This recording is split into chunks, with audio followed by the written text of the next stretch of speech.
Well, good evening, Bobcat Nation, and welcome to Week 3 of the Norwayne Bobcat 2021 football season. I'm Joe Chafin. My partner is Scott Norman as we go through some American moments of silence for some people that were lost in Afghanistan a week ago. We had some songs that were sang. A little bit of technical difficulties here through the PA system at the stadium, but there were some moments of silence in the national anthem and things like that, so we wanted to make sure that we were a part of that, Scott and myself. So we observed that. That's why things were off there for a little bit. But we are back. The Bobcats are ready to make their entrance to the football field in their camo uniforms as here comes the 2021 Norwayne Bobcats. Bobcats are host tonight to the Clyde FLIERS, Division 4. Clyde is 1-1 coming into tonight's game with a win over Ashland last week, 34-0. The Bobcats obviously coming off of their big win at Canton Central Catholic. But, Coach, we should be in for what is lined up to be a real good football game here tonight. Yeah, yet another weekend of two quality teams, two very good coaching staffs. Both of these programs will be prepared tonight. They, I'm sure, know what to expect from the other offense, the other defense, and anything that is going to be thrown at them, even here in Week 3. And, it's a treat for those of us that get to watch this week in and week out. Fortunate to be able to cover good football and see a lot of really good football games. The Bobcats deferred to the second half, so Clyde, the FLIERS, will be receiving the opening kickoff. And the Bobcats, like I said, coming off a very solid win against Canton Central Catholic last week, in which we really were able to turn things up late in that football game. I hope tonight things aren't as tight in the fourth quarter, but if I had to make an early prediction, I think we're in for a very tight football game. Yeah, I would agree, and once again, the team showed their resiliency, and really just, to have Canton Central Catholic come back and take the lead at the end of 3 and then play the way we did in the fourth quarter, really a tribute to where the kids hang with the plan and what they're being expected to execute. They didn't doubt themselves. They continued playing the way that we've become accustomed to seeing them, and they were able to pull out a big win against Canton Central Catholic. Bobcats set to kick. It is Hayden Ringel for the opening kickoff here at Norwayne Community Stadium. The home opener for the Norwayne Bobcats. It's going to be picked up right at about the 25-yard line. Bobcats cover and smother well, and he is hit and brought down at about the 32, and that is where quarterback Jaden Cook and this Clyde offense is going to take over. Clyde, their colors, their uniforms, very similar to that of Worcester down the street here from the Bobcats, but Clyde traveled a little bit farther to get here tonight. Yeah, it'd be a little bit more fun to get Worcester on the schedule, I think, get a little rivalry there, but really a lose-lose for them. I'm doubting we're ever going to see that one happen. Yeah, I agree. Cook is going to come out. 3 receivers stacked tight to his left. He's in shotgun formation as he motions out a receiver to the far right. Quick snap, quick pass. It is caught, and a nice tackle on the outside, but after a gain of about 5, that was caught by number 10, Brady Wilson. Yeah, and right there it was Caleb Earhart that gave a cushion, but was able to go make a good open field tackle. 2nd down 4 for the FLIERS. Clyde, quick snap. Bobcats close and get him behind the line. Good sign early. Scrimmage. And it looks like they're going to try to move things quickly. Boy, did they get back to the line of scrimmage and snap that football in a hurry. Yeah, but the Bobcat defensive interior right there, a really good job of getting set and handling that quick hitter. Again, Cook is in shotgun. Looks over to the sidelines, waits for the call. Spread far out wide here to the left is Caden Olson. Cook not known to run too much, but has a good arm for the FLIERS. Straight back, pass out to the left. It's caught by the tailback. He's out. He's going to pick up a 1st down and get near midfield. That's number 28, Michael Daniels. Yeah, and give Clyde credit. I talked last week about how well the Bobcats receivers blocked downfield. It was Caden Olson that sprung that play and got the first down for the little short pass as they moved the chains to the 49, 1st and 10 for the Flyers. As you can see up in the stands, Clyde faithful traveled well here tonight to Norwayne. Cook in shotgun, handoff again to Daniels through a big hole, brought down by Morlock, but after a gain of about 6 yards. Yeah, and I'll tell you what, he got hit. Looked like his right arm. He threw the left arm on that football quick. It looked like a situation where I was hoping we were going to get that thing jarred loose, but he was able to hang on to it. And there's going to be times where I believe Cook and this offense are going to snap it. When they get set, they clap. And it's going to get the Bobcats, I imagine, a couple times here tonight. Cook, though, this time takes the snap, rolls to his right, fires it out, pass nearly broken up by, I believe, Derek Berger on the far side, but it is caught. Yeah, he tried to time that up, almost did, and it would have been a big play for the Bobcats if he could have got in position for a pick right there or at least bat it down. But 1st and 10 as Clyde continues to move the chains.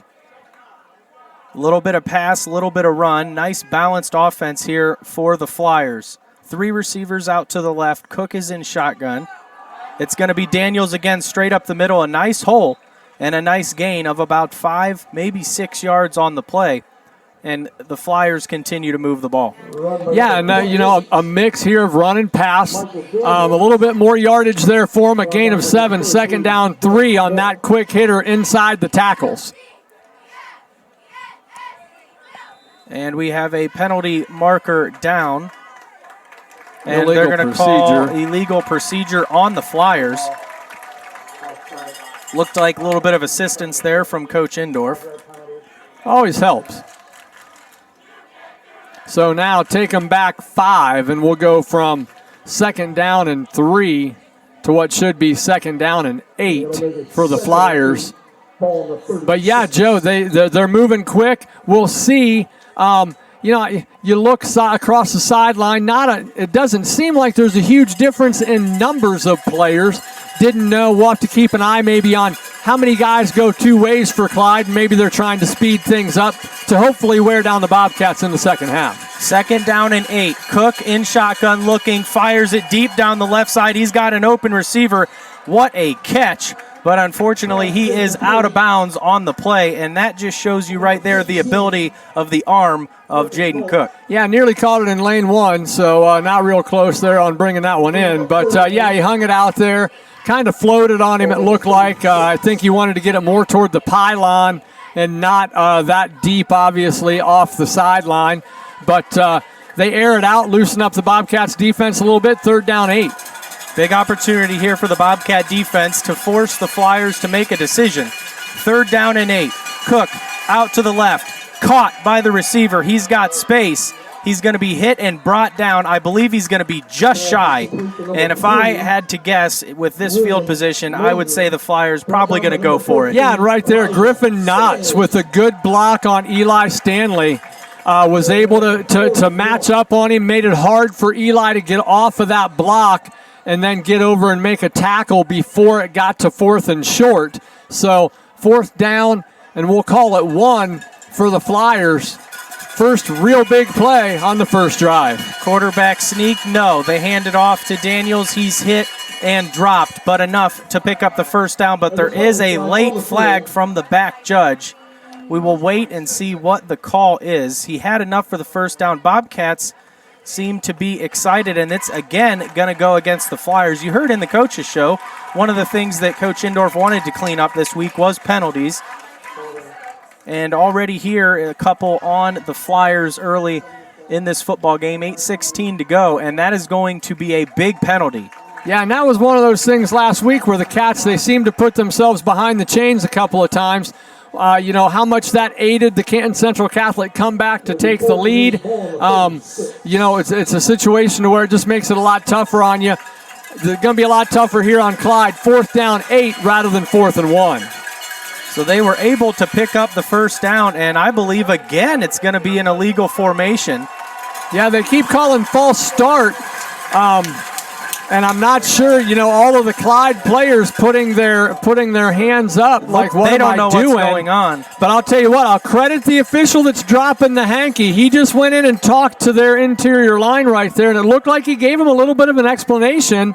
And I don't know if that's something Coach Indorf would have picked up on film, because like you said, he's right there in that official's ear. It went from 4th and 1 and a conversion on that 4th and 1 to now back-to-back penalties. And one thing, Joe. And it is 4th and 13. Similar to the Bobcats, quarterback for Clyde is both the quarterback and the punter. So see if he boots it away here. As he rolls out to his right, fires it, it's caught, and wow, a missed opportunity there for the Bobcats. Yeah, and close to a tipped ball right there, but another, I tell you what, Joe, like you said, showing off the arm a little bit, rolled him right, a well-thrown ball to the second level, and got it to the receiver. Receiver, a well-run route, knowing where the chains were, and got himself just enough yardage for a first down. Cook rolls out to his right and finds Brady Wilson on 4th and 13 to pick up a massive first down for the Flyers. Again, 4th and 1 turned into 4th and 13, and then a missed opportunity for the Bobcats. Cook now 3 receivers to his left. Takes the snap. It's Daniels. Bobcats cover in a hurry, and he is brought down. Leading the way on the tackle for the Bobcats, I believe, was Bryce Haven. Yeah, and that's what we expect, out of that interior line, and then those linebackers flowing to the football. And a really nice, well done play there on first down to get this to 2nd down and 9 for the Flyers. This time, again, 3 receivers to his left, but he sends Wilson in motion. Cook from the pocket, fires it out. It's caught. Turns upfield is number 7. That's Caden Olson. And now we have a penalty marker down again late after the tackle. And if this is on Clyde, my goodness.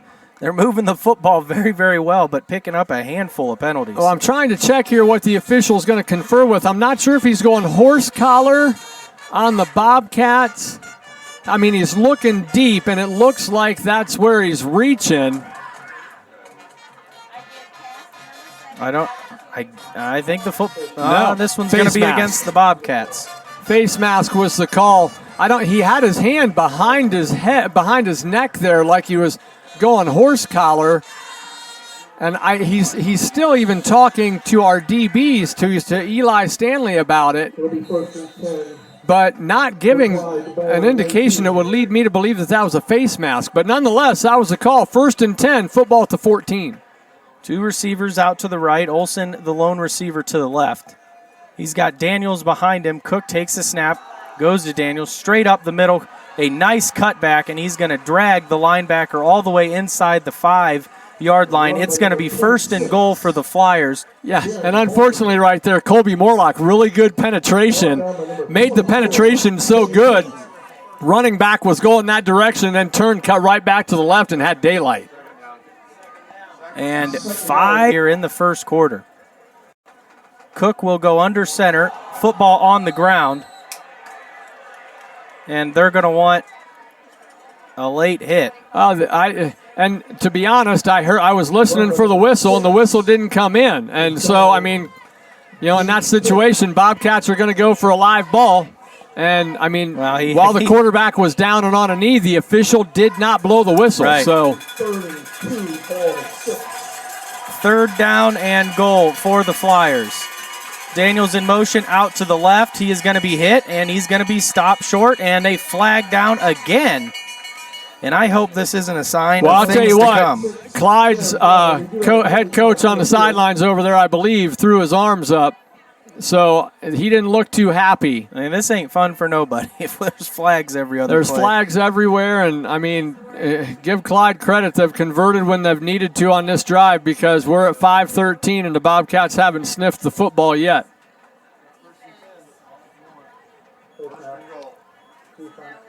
And that's going to be on the Bobcats. So rather than have 4th and goal, it's 1st and goal. And 1st and goal from about 2.5 feet. It'll be 1st and goal, ball on the 1. So now we've got full line. And they are into the end zone, and I believe that was number 26 on the carry, Jaron Bulger. As Clyde overcome a ton of penalties, lots of adversity, but still able to march down the field, eat up quite a bit of clock, and get into the end zone with 5:08 to go here in the first quarter. What an interesting opening drive. Yeah, I mean, a good mix of run and pass. The big fourth down conversion on 4th down and 13.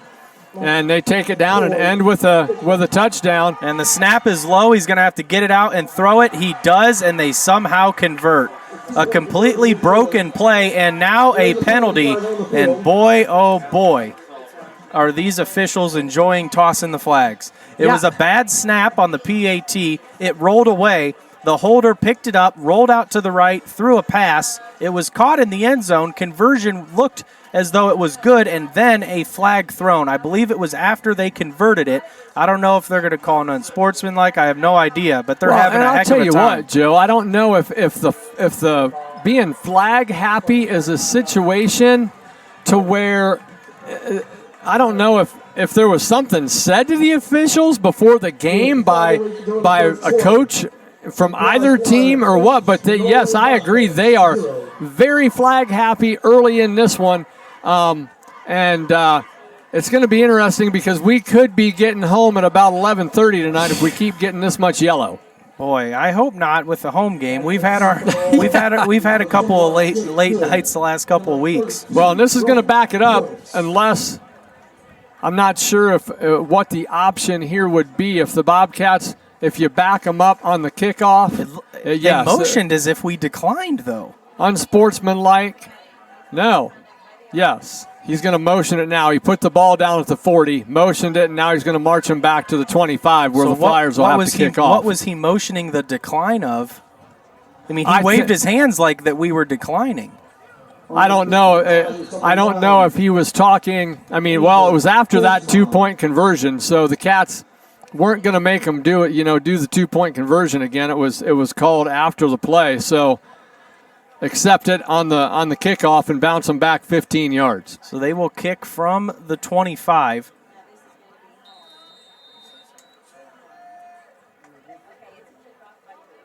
Kick is going to be high, deep, caught at the 30. That is Jake Gill. Makes one miss, puts his head down, gets out across the 40 before he is hit and knocked down.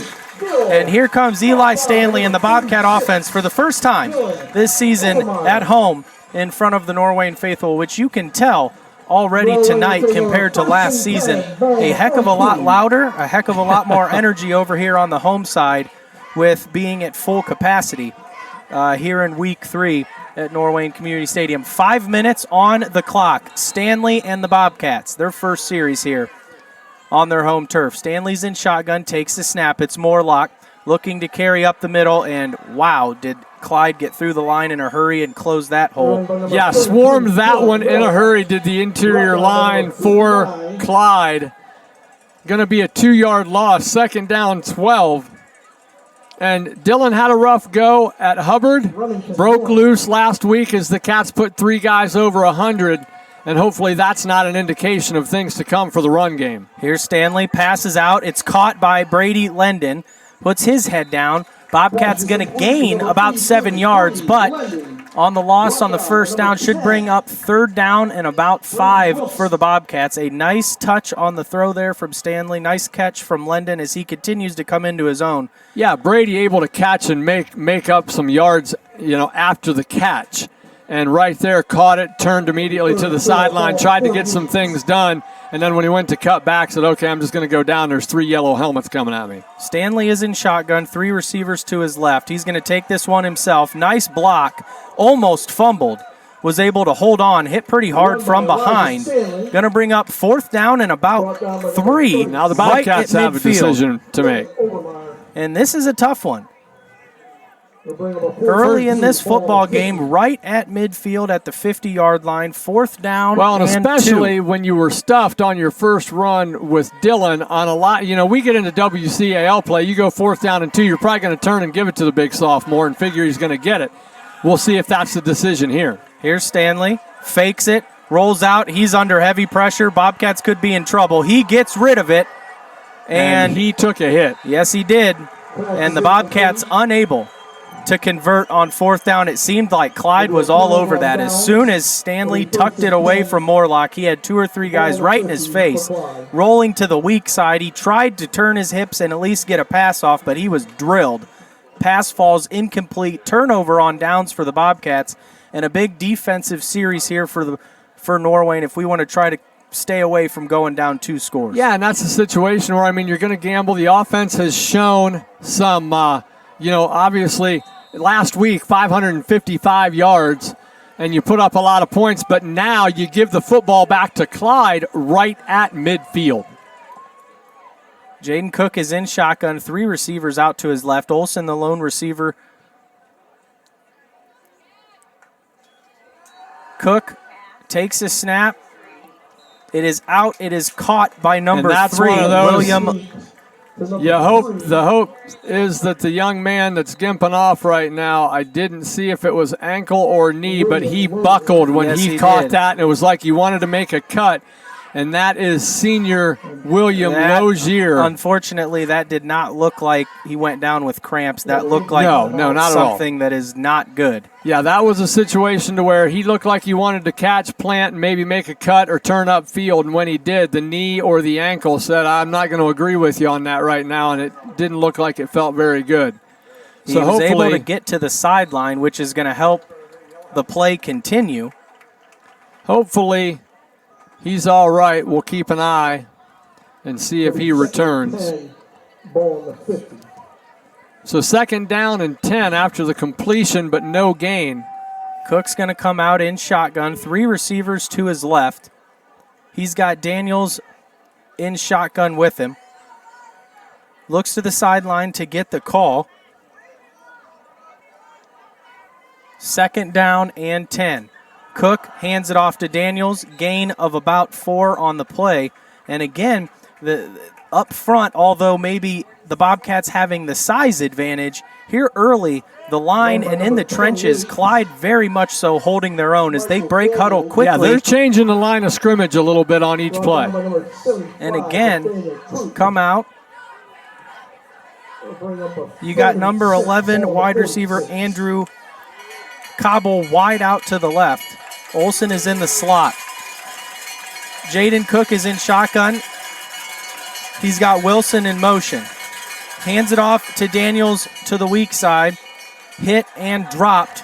After a gain of about 2, it's going to bring up 4th down and 4 for the Flyers. And the Bobcats with the opportunity to have a big answer after the Flyers were able to force them to turn the football over on downs. Looks like the Flyers are going to go for it. Yeah, and the Cats continue to run rotation in the defensive backfield. You've got Portis and Gill in the safety positions. Eli Stanley on the sidelines as they continue to rotate the quarterback. Here it is. Cook fakes double handoff, and they got a wide open receiver, and they got a touchdown. Yeah, and that was double fake handoff in the backfield. Jaden Cook tucked it, went back, had his receiver wide open over the middle. That play has been ran a ton, and they were ready for it. I'm not sure if Derek Berger got caught looking in the backfield right there, but once that second fake was made, you're exactly right. Space just developed, and that was an easy pitch and catch on that situation right there.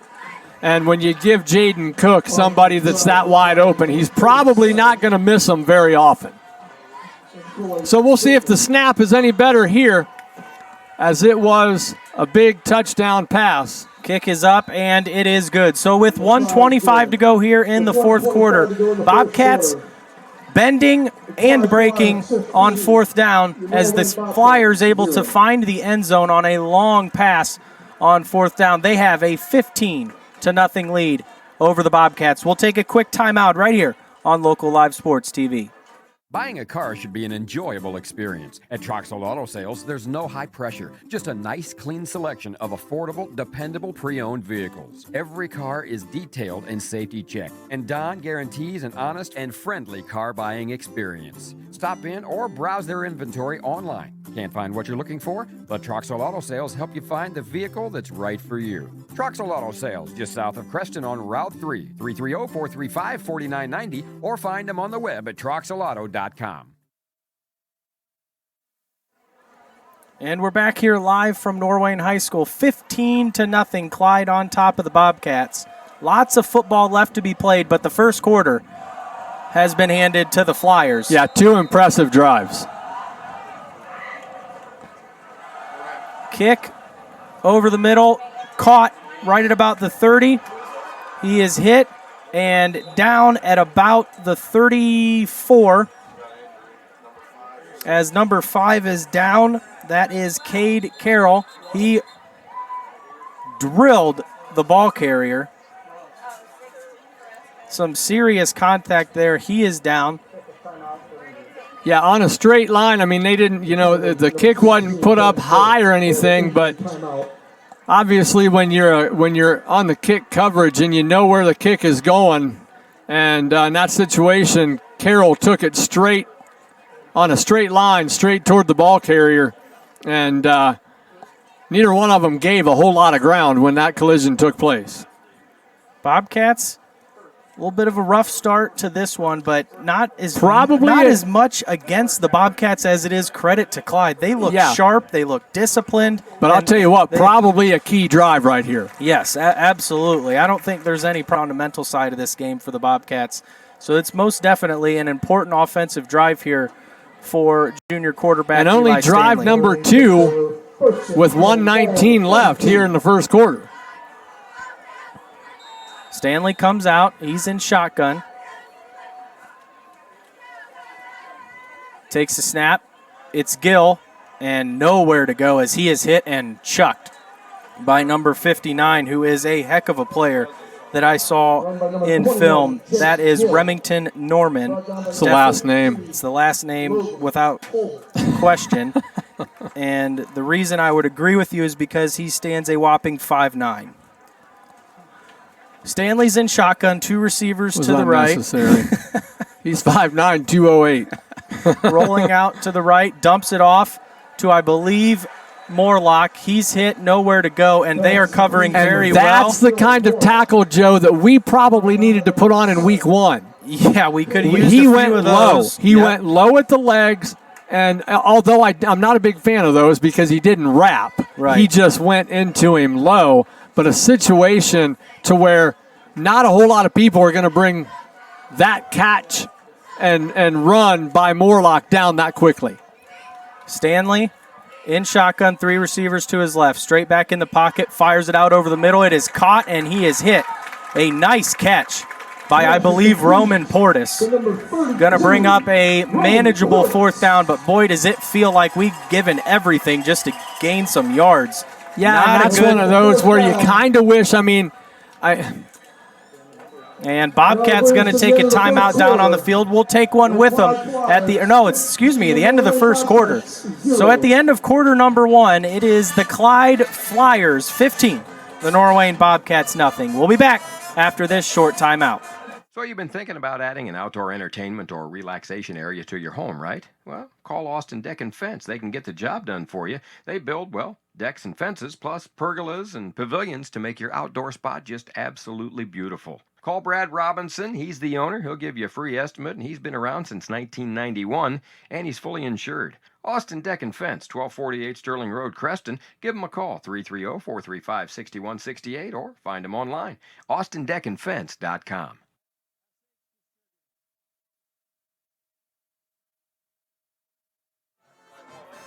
SH Distributing is a local family-owned company. They are a manufacturer and wholesale distributor of boat trailers and aluminum utility trailers. They're looking for full and part-time employees to help assemble trailers. SH Distributing offers competitive wages and do not work nights or weekends. Visit shdist.com to apply. a local company supporting local businesses and their local teams. SH Distributing says, go Bobcats. Well, you're back here at Norwayne High School watching Norwayne Bobcat football on Local Live Sports TV, brought to you by Deso Custom Cabinetry. Second quarter action. Here goes Jake Gill on fourth down, and he's going to get all the way into the end zone. Touchdown, Jake Gill, the playmaking number 21 of the Bobcats. And able what a to play. Get through the line, get all the way over towards the sideline. He had one guy to beat at about the 10. He cut in, he did, and he got into the end zone, and that is exactly what the doctor ordered. What the doctor ordered. And Jake Gill showed his playmaking ability last week with a couple of big runs against Canton Central Catholic, and boy, oh boy, did we need that one. Yeah, the first Creston Auto Recycling touchdown of the night goes on a 60-yard Jake Gill run. And penalty marker down. Illegal substitution, I'm going to guess. Substitution infraction, I believe he said, which we ran somebody in late. So I'm assuming, are they going to bump it back 5? Official looks like he's done talking to Coach Indorf right there. He kind of waved him off, as it doesn't look like the Bobcat head coach is real happy. But so bump Hayden, it back Hayden 5 yards. is going to be bumped back 5 yards. Makes this one a pretty much a 24-yard attempt. He's got plenty of leg on a typical PAT for this to be a non-issue. Kick is up, and the kick is good. So with 11:48 to go in quarter number 2, it's the Clyde Flyers 15, the Norwayne Bobcats 7. And I tell you what, it's exactly what Norwayne needed, as things were looking pretty rough. As Clyde was able to come out in the first quarter, they looked very disciplined. They looked very crisp in their decision-making, in their offense. Well, and Coach Indorf mentioned it. They're well coached. They're well coached. They're. I mean, it's a situation to where, yeah, you're exactly right. But they once we got through the original flag happiness, they seem to be settled down. So Ringgold will kick from his own 40. Bobcat student section out in full force as they are shaking the press box. Ringgold with the kick. A low bouncer. It's going to bounce right off of Clyde into the hands, though, of Jay Plummer, as he will fall on it.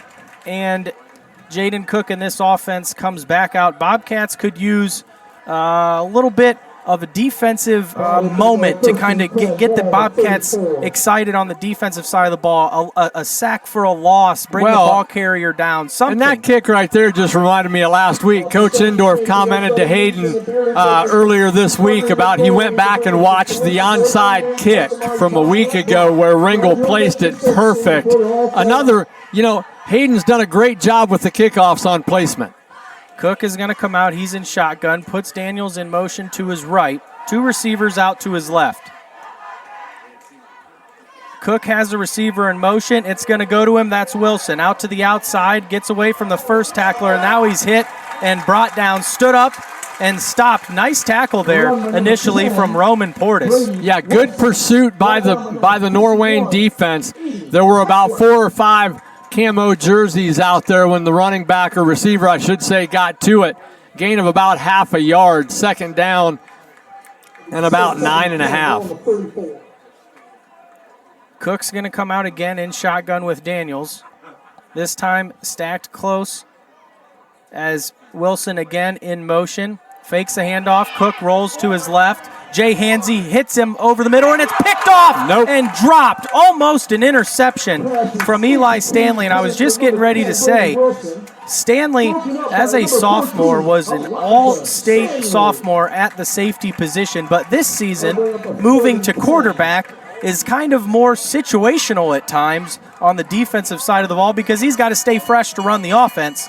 And I'll tell you what, almost a heck of a play from Eli. The receiver was open early, and then it was just overthrown, and the pressure probably played a little bit in that. Big third down right here. Cook rolling to his left. He's got Morlock chasing him, and he's going to get through both of them, and he's going to slide down at the 40, which is going to bring up a manageable 4th down and about 4. Both Morlocks, I believe, closing in on him, and he split between both of them. Thankfully for him, because that'd be the last sandwich I'd want to take from the Bobcat defenders. Well, and this is going to be interesting. We'll see what kind of respect the Flyers have here for the Bobcats offense after the big play. If you don't get this, you're giving it back to the Cats on your side of the 50. 4th down and 4. Cook, shotgun, 2 receivers to his right. Wilson in motion. Looks to the left for the call. Now he's going to back up. Looks like he might punt. And he will, and it's blocked. Football on the ground. It's going to roll out of bounds right at about the Clyde 48. And that is exactly what the defense needed. Yeah, and they never looked comfortable there. During that, how many times did they look at the sideline? I mean, 2, 3. Right. And just never seemed comfortable where, I understand what you're trying to do in that situation, but, I think probably the Clyde quarterback would have liked if it would have been made a little bit sooner in the play clock, because now the Bobcats with possession, football on the Clyde side of midfield at the 48. Stanley comes out in shotgun. Morlock in front, Jake Gill behind him. It's Gill on the carry, and he's got some space out to the left again. Nearly escapes the first ball carrier, but is going to be able to pick up 4 yards. And you can see this young offense continuing to come into their own. Jake Gill, a very important part of the offense a season ago as a sophomore, but he had 3 senior tailbacks that were very, very good that he was sharing carries with just last year. 2nd down and 6, football on the Clyde 44. Stanley takes the snap. Again, it's Gill. Bounces away from 1, bounces away from a 2nd, hit and brought down after a gain of about 3. Quite a bit of running and able to really be shifty in his run towards the sideline. Well, Picks up a couple. It's going to be 3rd down and 2. That was one of those that was close because you're fighting for extra yards and you're wanting to get the 1st down, I understand, but as you're fighting for extra yards, oftentimes that's where the ball starts to get loose. Glad to see he was able to hang on to it. 3rd and 2. Stanley takes a snap, fakes it to Morlock, takes it himself, and he's out across. And that's going to be the first down for the Bobcats of the football game. 9:02 to go. They are in Clyde territory, football right on the 37-yard line. 1st down and 10. And after being down 15-0 and things looking rough, the Bobcats with a ton of life here in the 2nd quarter. Stanley takes a snap. It's Gill again. And he's going to get about a yard on the carry. And again, the Bobcats faced some serious adversity in week 1. They faced it again late in the game in the 3rd quarter in week 2, able to overcome that. We heard Jake Gill post-game saying, this team's not going to give up. So again, being down 15-0, not seeming to matter here to the Bobcats. Stanley takes a snap, rolling out to his right, fires a laser over the middle, and it's caught by Brady Lendon. And he's out across the 20 into Robbins' red zone. And what a laser from Eli Stanley. Yeah, and he got protection and was able to scan the field, got rid of it. I think Eli's shown pretty good pocket presence, even when he rolls out, feeling pressure coming from behind him, found Lendon down the field. Brady was able to catch it. And I'll tell you what, you've talked about his speed before, Joe. He turned on the jets pretty quick right there. Yes, like I said, he's a very, very quick player, especially you give him some space. 8:11 to go. Believe there was an injury for the Flyers. And with that injury, we'll go ahead, take a quick break, and be right back. At Rohr Corporation, we design, manufacture, and provide packaging solutions to some of the world's leading brands, and we do it with highly skilled, forward-thinking people who are equipped with the latest technologies. We're always looking for driven, experienced, and inspiring teammates to join our staff. Manufacturing positions are available on all shifts, with wages starting at $15 per hour and one of the best benefit packages in our industry. For more information, check us out at www.rohr.com/careers. Give Holly a call at 234-217-2371 or apply in person at 717 Seville Road in Wadsworth. Back here The Norwayne High School cheerleaders would like to thank at Norwayne High School. and the Yellow Shovel Fuel for sponsoring this week's In a good one, as Clyde leads 15-7 midway through this second quarter, and the Cats trying to answer and then make the decision on whether or not to kick it or go for two for the tie. Stanley in shotgun. Going to be Morlock on the carry up the middle. Not a lot of space. Brought down quickly. run by number 20. No, that was Jake Gill, excuse me. Second down and 12. Football on Homer. the Clyde 14-yard line.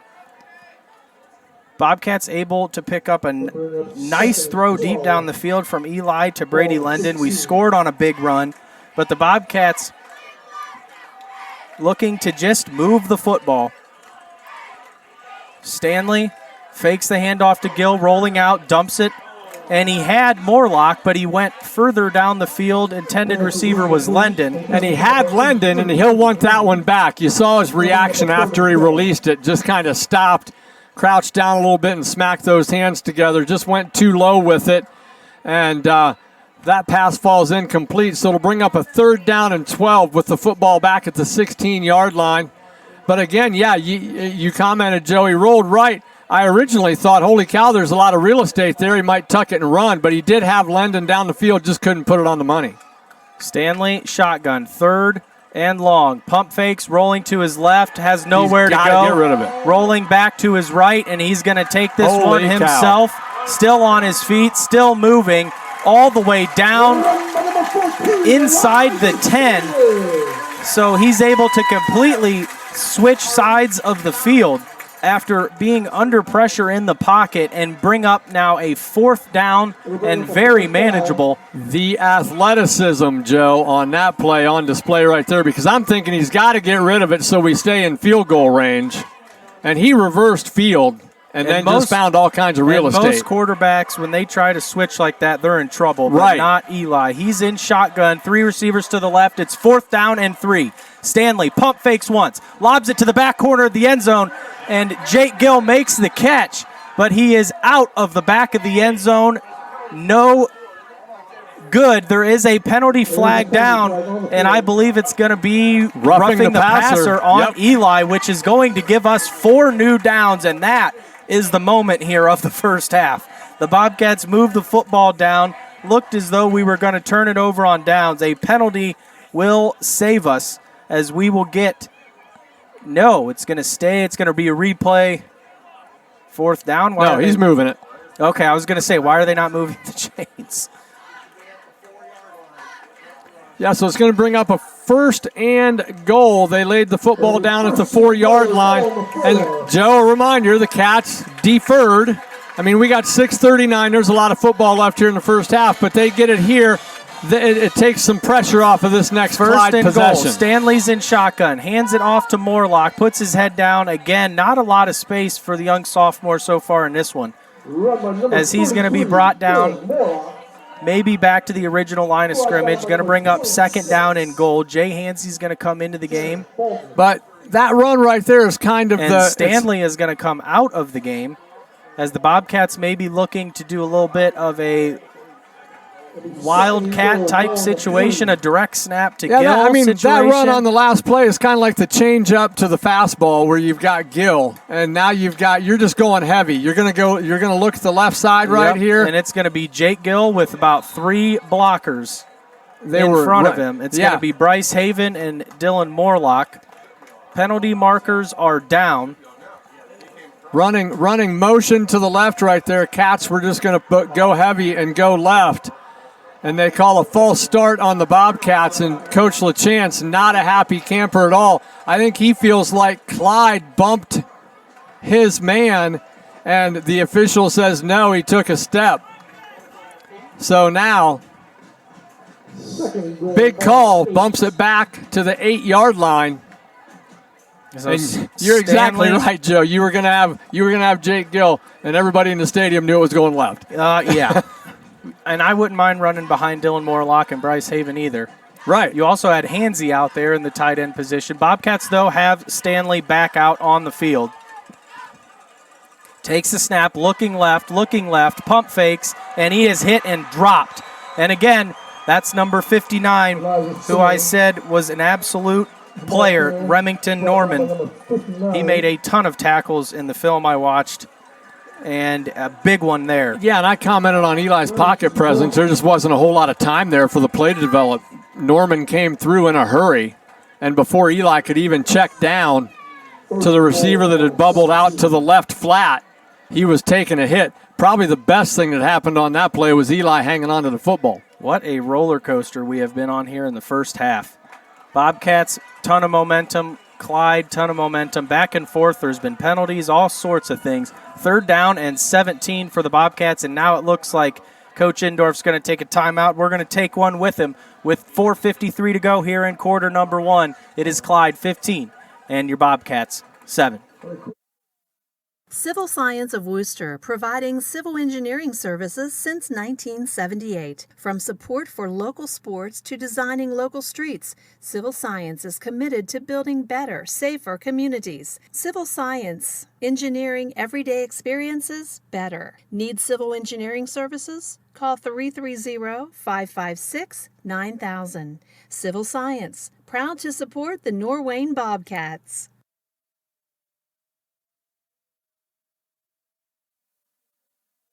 And we're back here live from Norwayne High School. Local live sports TV brought to you by Deso Custom Cabinetry. 4:53 to go here in the first half. It is 3rd down and 17 for the Bobcats. Football is on the Clyde 17, 3rd and goal.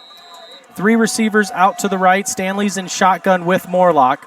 Takes a snap, rolling to his right. Heavy pressure again, and that's Remington Norman nearly with the sack. Stanley gets it off, nearly picked off, but the pass will fall incomplete. And again, that number 59, Remington Norman, just exploded off the left side and was in Stanley's face in a hurry. I thought we might be setting a screen right there, but then the way it continued to develop, it did not look like that. So the Bobcats going to run Hayden Ringel into the game, and he's going to be putting it down, I believe, right around the 23, maybe the 24. So this is going to be a 33-yard field goal attempt right in the middle of the field.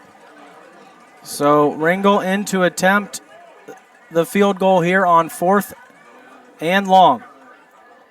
Going to need a clean snap. Snap is down. Kick is blocked, but it barely squeaks over, and it is good. And I tell you what, the Bobcats avoided a delay of game. Yeah, and the Clyde Flyers are not happy, but you know what? Don't play the play clock, play the whistle. That's all you can. I mean, the coaching staff's going off. The coaching staff can go off all they want.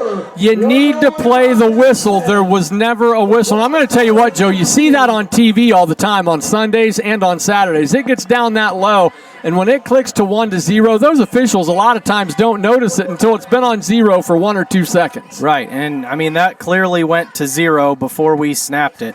Clyde, every reason to be upset with that. But a break there for the Bobcats, partially blocked and still squeaked over. A 33-yard field goal from Aiden Ringel makes this a 5-point game and gets the Bobcats 10 here in the first half in what has been a very, very back-and-forth football game. Lots of yellow flags. I'll be interested to see the amount of penalty yards from both teams. I don't want to know. Here in the first half. Ringel back to kick. 4:47 to go.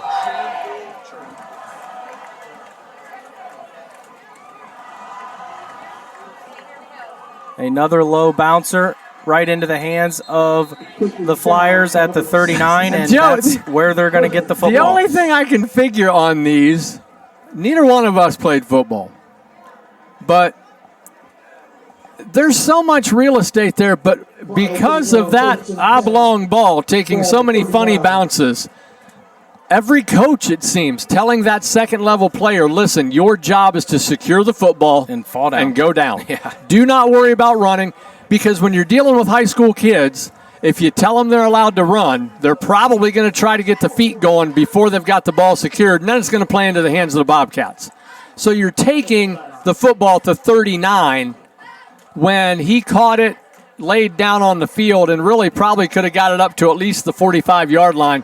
But, again, it's a situation to where you're trying to make sure that you just secure it. And some discussions here from Coach Indorf and the officials. Well, they got him on this side. They got him on the other side with the Clyde staff pointing toward the end zone. I didn't know if it was play clock. But play clocks are both at 25. Not sure what the complaint and the holdup is. Definitely some confusion on both sidelines. Yeah, there's the well, and now we've got looks like we've got Creston police moving down toward the end zone or onto the field now. And the world is going on. I don't know if there was comments made from someone off the field here that the officials decided they're going to have removed, because the Clyde coach, one of the Clyde coaches out there now pointing as well.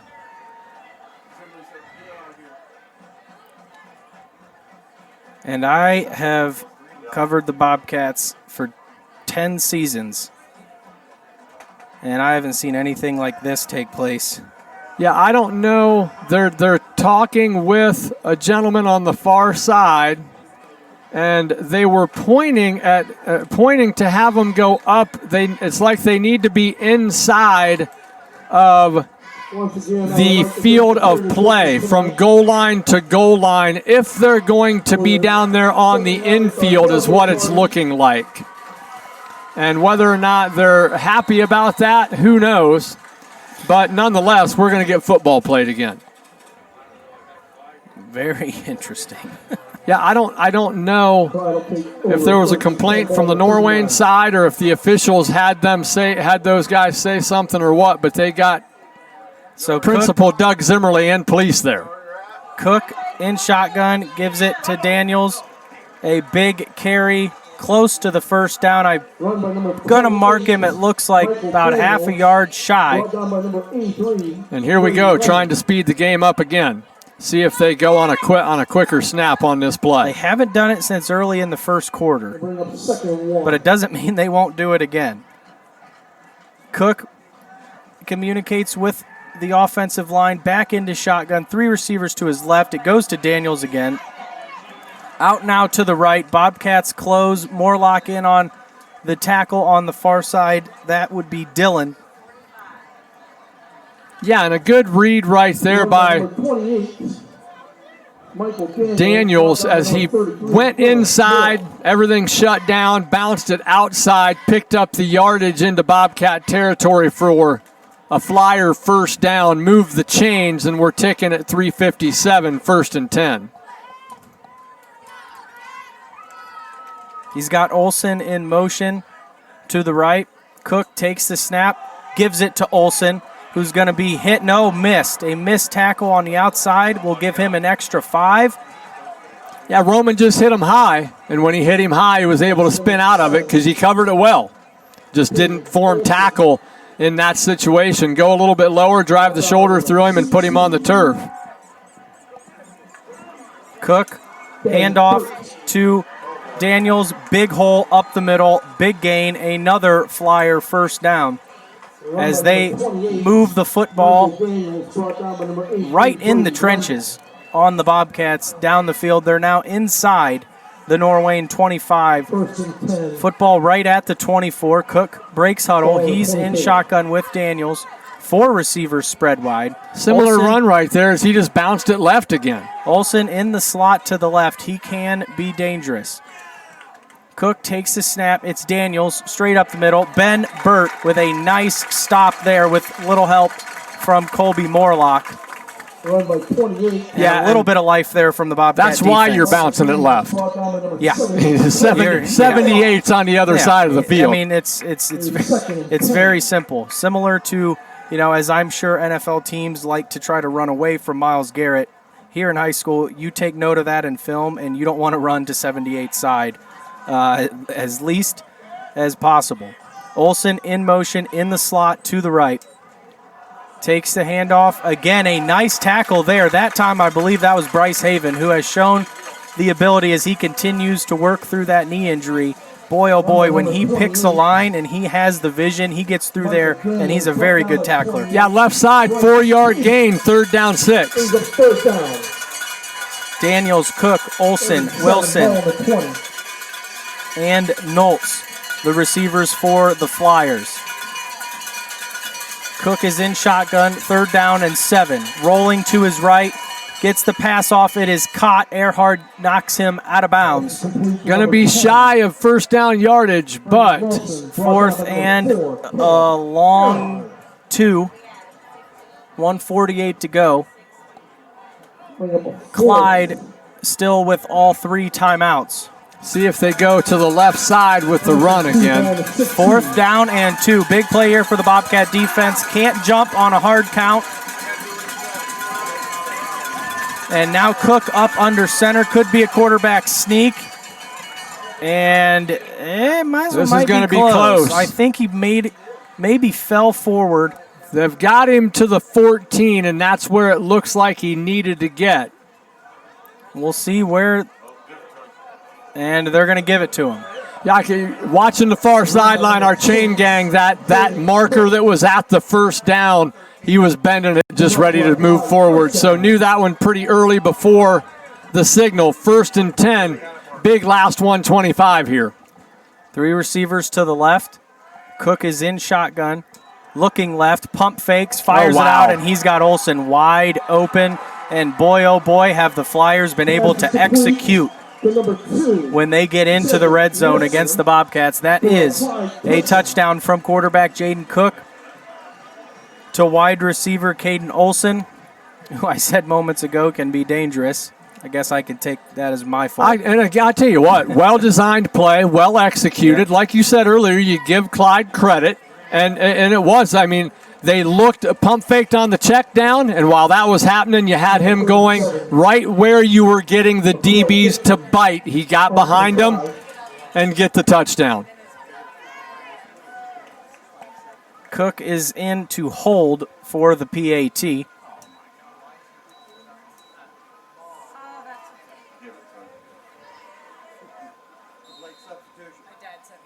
Clean snap. Kick is up. Kick is good. 1:14 to go here in the first half. It is Clyde 22 and the Bobcats 10. We'll be back after this short timeout right here on Local Live Sports TV. Hey Norwayne, what a year it's been. It seems like our world is changing by the minute. And for some, it has us feeling like things are out of control, and that leaves us anxious. At Creston Community Church, we believe that though our world may be changing, God does not. He is our anchor in the storm, and He's our strong foundation. The bottom line is that God's got this. He's in control. So have a great school year, and go Bobcats. Have you ever wondered if your insurance policy has you covered when it's time to file a claim? The O'Neill Group, an insurance agency in downtown Wadsworth, would love to get to know you and design a tailored insurance program specific to your needs, giving you peace of mind when it comes to insurance. Request a quote by visiting us online at o'neillinsurance.com or stop by our office on the square in downtown Wadsworth. At the O'Neill Group, your protection is our priority. And we are back here from Norwayne High School. Clyde finds the end zone late here in the first half, just over a minute to go. here in the second quarter. They have a 22-10 lead over the Bobcats.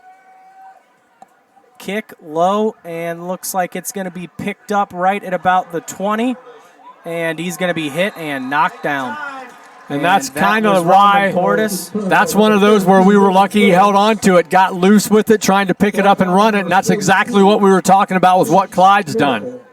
Catch it and go down. The Bobcats going to start at their own 13-yard line. 19-yard line. First down and 10 for the Bobcats deep in their own territory. See how aggressive offensive coordinator Jude LaChance wants to get here. 3 receivers to the left. Stanley's in shotgun. Takes a snap, looks left, dumps it off, no, and in and out of the hands of Gill. Felt maybe a little bit of the pressure over the middle. Took his eyes off the ball for just enough. I think he wanted to make a move, see if he could turn a big play late in this first half. And you're exactly right. Took the eyes off of it. Just glad that one didn't deflect into the air high enough where it could be picked. Second down and 10, football on the Bobcat 19-yard line, 1:05 to go. It's Clyde 22, Norwayne 10. Can the Bobcats find some magic here before halftime? Stanley, shotgun, 3 receivers to his left, looking to his right, pump fakes once, rolls out, squeaks through, and a loss on the play of about a yard, going to bring up third down and about 11. And does Clyde, and there's a penalty marker on the field very late. Yeah. I was wondering if Clyde was burning a timeout. Looks like their staff's moseying onto the field. They might be, unless they're just going to take their time. Be a personal foul on the Bobcats. I believe number 78, that would be Colby Morlock. Which is definitely going to have them burning a timeout now. Looks like maybe Eli hit in a way that Colby wasn't a fan of, or I don't know. He was away from the play again, I thought, where the flag came in. So it looks now, like there's going to be a timeout taken definitely. by the Bobcats. By Clyde, making it because they want to see if they can get a stop, get the football back, and have an opportunity in Bobcat territory. So we'll take a quick one here, 58 seconds to go, right here on Local Live Sports TV. Your hometown hardware store in Creston is Ace Hardware. You'll find quality brands like Milwaukee and Craftsman Tools, Ego Electric Lawnmowers, Weber and Traeger Grills, and Danner and Lacrosse Boots. Ace also carries Benjamin Moore Paints, Crossroad Candles, and so much more. Plus, we offer delivery. WG Dairy and Ace Hardware, State Route 3 in Creston. Open Monday through Friday, 7 a.m. to 6 p.m., Saturdays from 7 to 5. Closed Sundays. Call us 330-435-6522. Ace Hardware, proud sponsor of the Norwayne Bobcats. Back here live from Norwayne, just under a minute to go here in the first half. Third down and 20 for the Bobcats. Football on our own 4-yard line. Stanley will be in shotgun. He's just going to go ahead and punt this one. And it's going to take a bounce back towards Norwayne, and Jake Gill's going to get on it quickly. Understand what you're doing right there. Third down, they've got nobody back. You're hoping that takes a better bounce for you off the turf. But unfortunately, it took that sideways bounce, maybe a little bit negative for the Cats. So now you give it back with 49.2, and you didn't make Clyde burn another timeout. They've got 2 left and 41 yards. You took a chance trying to kick it on third down to get that type of bounce and avoid any type of return to hopefully have decent field position defensively, but the opposite is what happened, and Clyde's going to have the football at the 41 with 2 timeouts and 50 seconds to go, and this could be a 12-point lead. Big-time swing that could change the result of this football game. Bobcats need to hold Clyde out of the end zone. Cook's going to come out in shotgun. Again, 50 seconds. Cook fakes the handoff, back, fires it deep over the middle, and nearly caught. And I tell you what, the film I watched against Ashland, Cook, a very, very accurate passer. That one was there. Especially over the middle and deep. He's got a very, very good touch on the football. And the Bobcats almost gave up a touchdown if Brady Wilson is able to bring that in. 42 seconds to go now, second down and 10 for the Flyers. Cook will stay in shotgun. He's got 3 receivers to his left, Olsen and Wilson. Out here to the right is Andrew Cobble. Cook is in shotgun, takes a snap, hands it off to Daniels, and he's going to reverse field, and he's got space. And he's going to be hit and brought down, but after he picks up the first down, all the way down to about the Bobcat 25-yard line. Yeah, and again, just a good vision. Goes right, reverses back to the left, finds daylight, and gets them down inside the 25 to the 26-yard line. And a big first down. And they're going to have to burn a timeout. We're going to burn one quick here as well. We'll be back after this short timeout. Gosser's Marketplace in Creston, soon to be your favorite place for bulk foods, deli meats, cheeses, and assorted baking items. Stop in and create your own made-to-order sandwich or salad, or satisfy your sweet tooth with an ice cream cone or milkshake. Gosser's Market, located on Route 3 next to WG Dairy, open Monday through Friday 8 to 5:30 and Saturday from 8 to 2. Gosser's Market, proud to be part of the Norwayne community.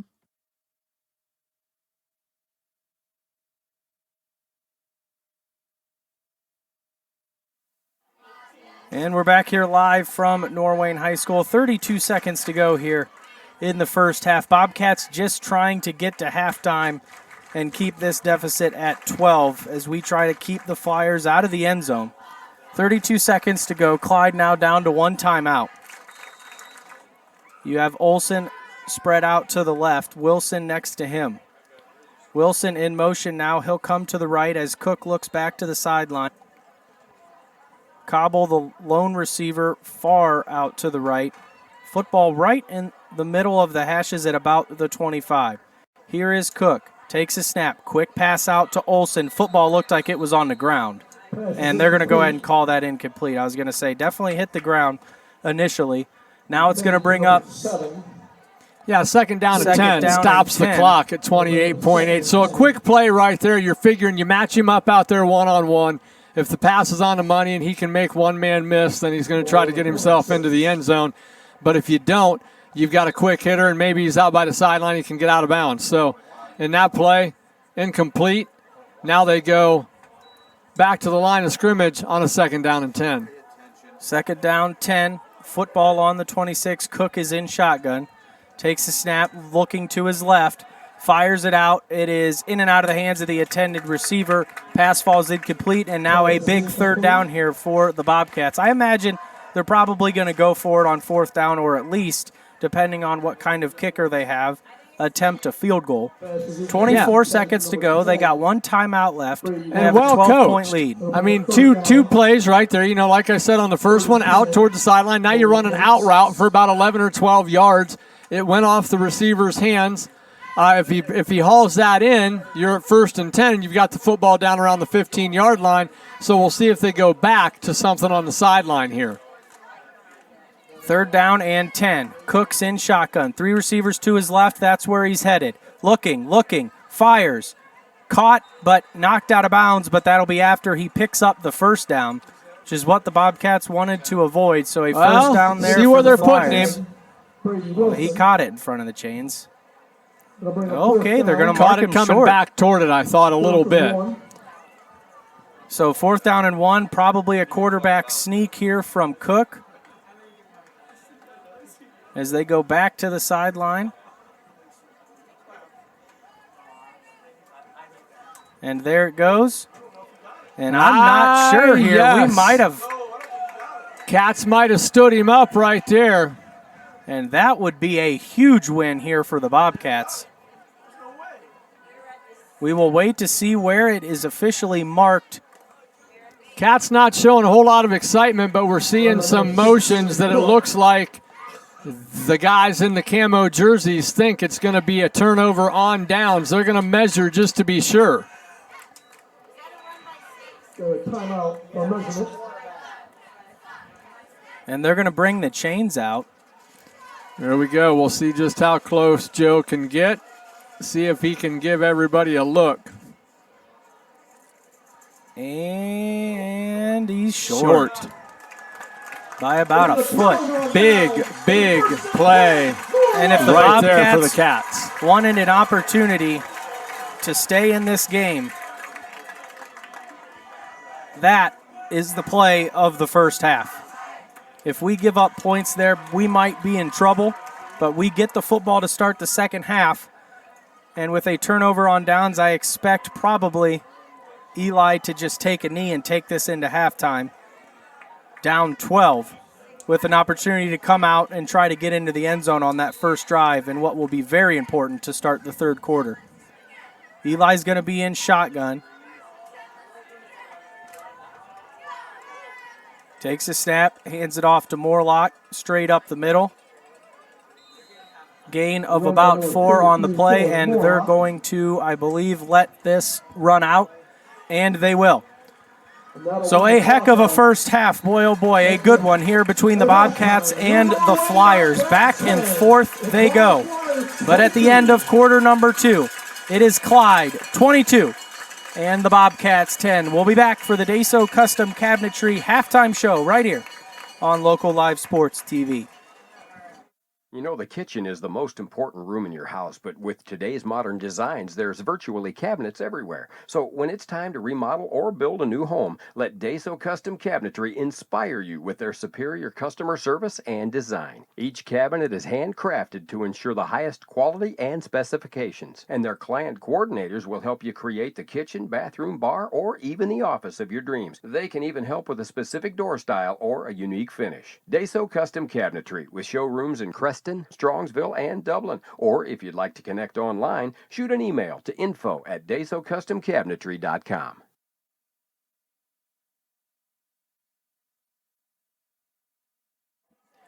And we're back here from Norwayne High School after a heck of a first half. It is the Deso Custom Cabinetry halftime show. And Coach, back and forth the Flyers and the Bobcats go in what was a very exciting first half. The Bobcats had some very exciting moments. Clyde, very, very disciplined, very crisp. They executed their plays very well, overcame a ton of penalties, and are able to have a 12-point lead. This football game long from over. Bobcats get a big fourth down stand there late to at least keep Clyde out of the end zone. We'll get the football to start the third quarter. But overall, Clyde, the winners here in the first half. Yeah, you know, they came out, sustained a good, long first drive, Yes. took it all the way down to 5 minutes and 8 seconds before they got a 1-yard touchdown run, got the 2-point conversion. Could be interesting if the Cats can get back into this. Be interesting, Joe, to see how much that 2-point conversion ends up benefiting Clyde, because it was on a broken play. Bad snap on the PAT.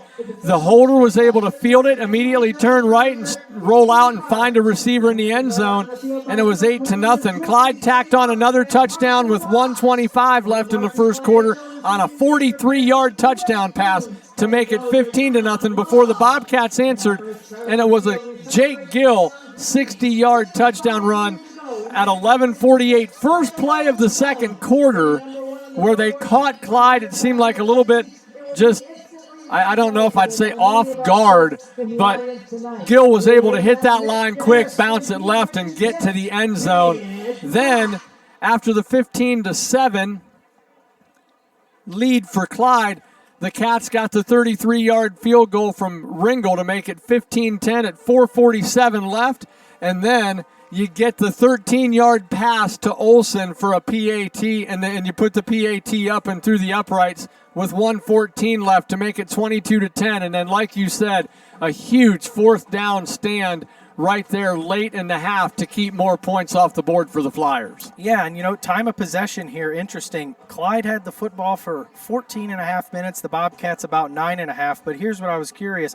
Clyde, 5 penalties for 58 yards, so nearly 60 yards in penalties from Clyde there in the first half. The Bobcats, Stanley was 4 of 9 through the air for 38 yards, and rushing the football, obviously, Jake Gill, 6 carries, 66 yards, and his big touchdown. What's the total on the rushing yards for the Cats? Rushing yards, the Bobcats carried the football 14 times for 72 yards. And like you said, 60 of them on one. Yeah, 66, I believe. Yeah, 66 of those are from Jake Gill.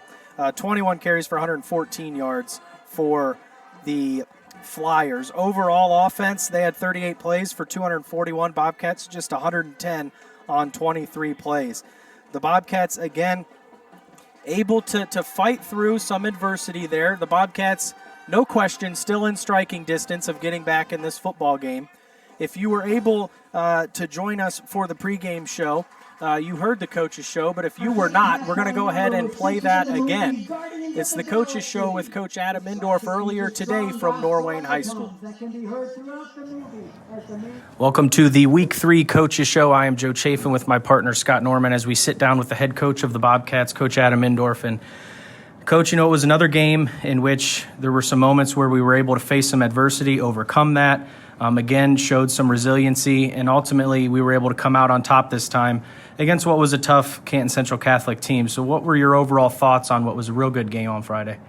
We continue to display a lot of things that we preached about, and that's continue to battle through adversity, continue to play together, as a band of brotherhood or brothers, and not to let, penalties, stalled drives define us through the game, and that really just move on to that next play and continue to give your very best each and every play. When you look back, Hubbard had another good win against Cardinal Mooney, and then you guys follow it up with this win against Canton Central Catholic. If you could mention maybe how playing Hubbard in Week 1 helped prepare you for the Week 2 win against Canton Central Catholic, and hopefully how the Week 2 win against Canton Central Catholic will propel you to another really good week this week against Clyde. Well, this is kind of 3 parts here. So really first of all, the loss to Hubbard put a premium on winning. So that put a little extra effort into practice and things like that going into Central. Our game against Hubbard, number 2, is that they're a tough opponent, and it gave us a lot of experience really, really quickly for some of our guys that were fresh starters and some more guys that just didn't have as much experience. And then number 3, going against Canton Central Catholic, a team that was different than Hubbard in the fact that they were more spread, like to run the ball, but also had a quarterback that was a viable runner back there, but then could pass the ball. So it put stress on communication in the secondary for our defense, but also making sure up front everything was solid, and we were good in every facet up front as far as being in our run fits and reading our keys and doing a great job there. And then our offense, we really want to just focus on ourselves and make sure that we're doing what we can do, taking advantage of what the defense has given us. Yeah, and I really thought it's good to mention the offensive line there. Joe and I were talking on the way home from Hubbard on that drive home, and it said, we probably didn't give our offensive line enough credit, but boy, oh boy, did I think they even really stepped up and controlled things extremely well last week on Friday night. Yeah, absolutely. And, and I think that, right out of the gate against Hubbard, our offensive line had 2 new starters on it, and it only takes one guy getting pushed back a little bit and them changing the line of scrimmage. It changes our reads in the backfield. And, against Canton, we were in control of the line of scrimmage, and that continued to show and play dividends towards the end of the ball game when we were wearing them down. To go off of the offensive line, 3 of those experienced starters or seniors, they were also voted team captains in Trent Barstow, Colby Morlock, Blake Deichler. And, that kind of 3-headed monster really was able to establish the run against a Canton Central Catholic team that we at times struggled to a little bit against Clyde. But to have 3 guys in Eli, Dylan, and Jake all over 100 yards, is that, the identity that maybe we want to try to develop as the season moves along, of just really, going right at teams, developing the run game, having patience, and just kind of, beating you up in the trenches? Well, first of all, I don't think that we've really found our true identity just yet. We still have a lot of weapons and a lot of things that we can do. That old adage of just establishing and controlling the line of scrimmage and winning in the trenches is going to hold true almost in every event, Right. in every case. And then it's crazy to think that you could have all three of those gentlemen in the backfield at once with every option available. So you have all 11 defenders staring in the backfield at 14, 33, and 21 at any point in time, but then you can also motion them out and provide a threat on the edge in an empty set while still having number 14 in the backfield that you have to stare at and account for. Yeah, I jokingly walked out the door on Monday and saw Coach LaChance and asked him when the last time he put 3 guys over 100 yards on the ground on the same night was. And, obviously the reply is, I don't know that it's ever happened. So something not just for those kids, but as you being a former offensive lineman, just how much pride do you take as somebody, as far as we know, first time 3 guys over 100 for this program. And if that's the case, goodness, the offensive line has to take a lot of pride in that. Yeah, offensive line definitely takes some pride in establishing, 470, I think, on the ground, something like that. Yeah, 555 total. 555 total. I mean, that's a heck of a night. So anytime that you can create a margin of difference, I think it was 555 to 350 or 360. So the 200-yard difference, that's solid. And still, in my opinion, not have played our best football yet. So take pride in that, and we can go to Mr. Doherty and ask him if he has any stats on how many guys over 100 yards in a night and see where we're at. But I can't think of any off the top of my head of any games with three guys over 100 yards. If we take a look at Clyde, a fairly bigger school, and than what we're accustomed to playing, having come to town. With the home opener, a lot of excitement. We have the Booster Club sponsored tailgate that took place tonight and so forth. What can we expect from the Flyers offensively, defensively, and who are some key players that we might want to look out for tonight? Well, this year, we played D3 Hubbard and D4 Clyde, so definitely a grinder as we go through our non-leagues here and then add in a perennial playoff contender in Can Central Catholic. I think it's got to be one of the toughest non-leagues that we've ever played. But Flyers roll into town this evening with a solid quarterback and a set of receivers that are very athletic, spread offense.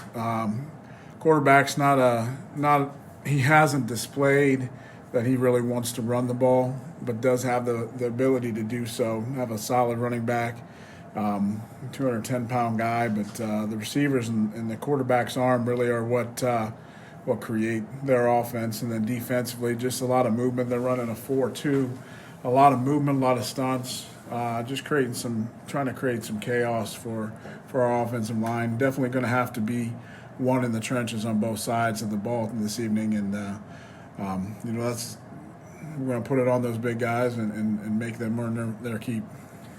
Through 2 tough games in the first 2 weeks of the season, and like we've alluded to, having numerous new guys in major positions on this team, what do you feel like we have done really well through 2 weeks, and maybe what are some things that you as a staff have maybe put some more focus on in practice and some things you'd like to see us improve on? We've definitely played as a team, played with passion, played with purpose, and continue to fight and battle even in the face of adversity throughout 4 quarters, or throughout 8 quarters so far. We have to clean up some penalties. Last week we had a lot of penalties that stalled some drives, and then some mental miscues, and definitely got to clean those up and focus on them, and definitely focus and attention to detail was at a premium this week in practice. So just continue to work on those things and hopefully put 4 good quarters together this evening. One of the things that you get concerned about when you look at a preseason schedule or a pre-league schedule that we have here with these non-league games and the style of play and the types of teams you're playing is sometimes you worry about injury. How do things look health-wise? Are we healthy coming into tonight? And is it just your typical things that you battle through, hopefully, that your guys are dealing with right now? I would say we're of average football health right now, and anybody in the football world knows that there's about one day a year that you are of optimal health, and that's the day right before you start camp. And anything after that is nicks, bruises, strains, little pains, things like that. So overall, pretty good health-wise. So Tylenol is a good friend of your football players. Ibuprofen, Tylenol, yes. Coach, the last decade has been incredibly impressive. You've been here through it all as a coordinator and as a head coach for a while. What is your kind of favorite part about building the Norwayne football program, and what gets you excited and motivated each off season, each preseason leading up to the year to continue building up what has been a very successful program? Well, the Norwayne community is incredibly supportive and a solid community to grow up in, and the families here as well. So that's a positive, and everybody is it treats my young men very well. So I like the fact that our young men work and compete, whether that's in season, whether that is out of season, and then also the challenge of continuing to make the program the best that we can be, and hopefully win that ultimate prize at the end of a season after 16 games. Oh, yeah, I would have to vouch for what you said there. I think there's a lot of really good people that come out of this area. Wouldn't you agree, Joe? Yes, I would agree. Well, thanks for sitting down with us, Coach, and good luck tonight against the Flyers.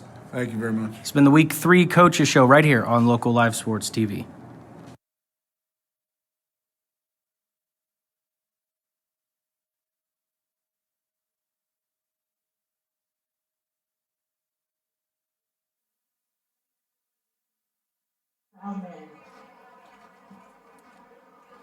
That's yours.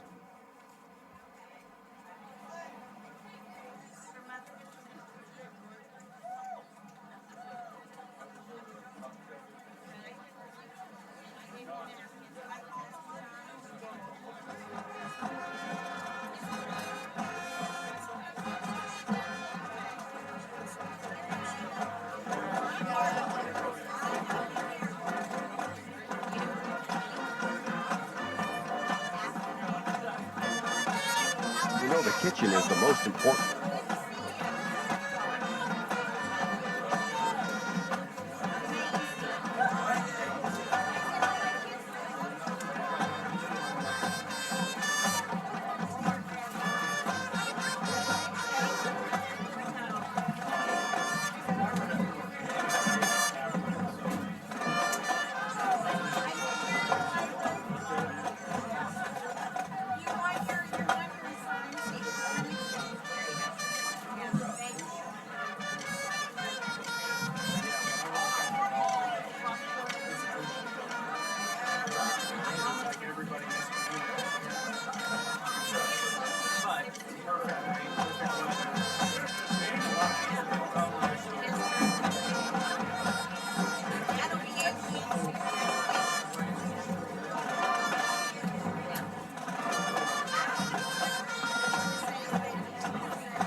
Ladies and gentlemen, the 2021 Norwayne High School Bobcat Clyde marching band.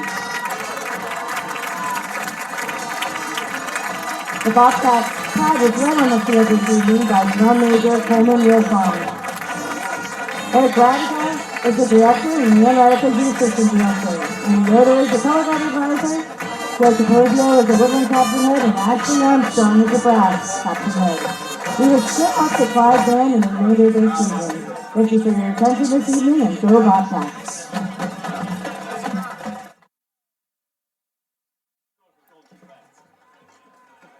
And we're back here at Norwayne High School. Halftime. Clyde 22, Norwayne 10. Score updates to pass along as we take a look around the area. Thank you to Mr. Steiner for forwarding these. Columbia was up big on Northwestern, 28-0. Garraway leading Dalton 7-0. Mapleton over the undefeated Rittman Indians, 14-0. Had to get that in there. Hillsdale leads Loudonville 7-6. Ontario over Smithville 7-0. Waynedale was leading Triway in Triway's opener on the season, 7-6. Hubbard winning again, 14-0 over Shaw. And Sandy Valley up on Chippewa, 21-7 at last update. The Deso Custom Cabinetry halftime show. I am Joe Chafin. My partner is Scott Norman. And we have had a very fun and back and forth first half between the Bobcats and the Flyers. Again, the Flyers, the Sandusky Bay Conference, I believe. Yes. They are in there with a team, the Bobcats. Who was it? Now I'm drawing a blank. Way to go, Joe. Way to be prepared. Edison, yes. I believe, is in their conference. You beat me to it. Who the Bobcats lost to in the famous Snow Bowl a few years back. Game I would prefer to forget. As we are now under 2 minutes to go, Bobcats going to get the opening kick here to start the second half, which is going to be a big one. Yeah, we needed to go better than the first possession at Hubbard. We had a very similar situation, I was going to say, when we played Hubbard in week 1, where we had an opportunity to get the ball to start the second half and try to make the game tight, try to get things back on track, and I believe we came out and went 3 and out. Yes. Now we were able to still fight our way back into that game, but tonight it's important to at least get a few first downs to get some kind of momentum and to move the football here on our opening drive. If we can get into the end zone, that would be fantastic. But again, Clyde, 22 points, and they were 22 very well and executed points in the first half. We mentioned that they're very well coached. Again, a Division IV team, from what I've heard and a little bit of digging that I've done, one of the better D4 teams in the state of Ohio.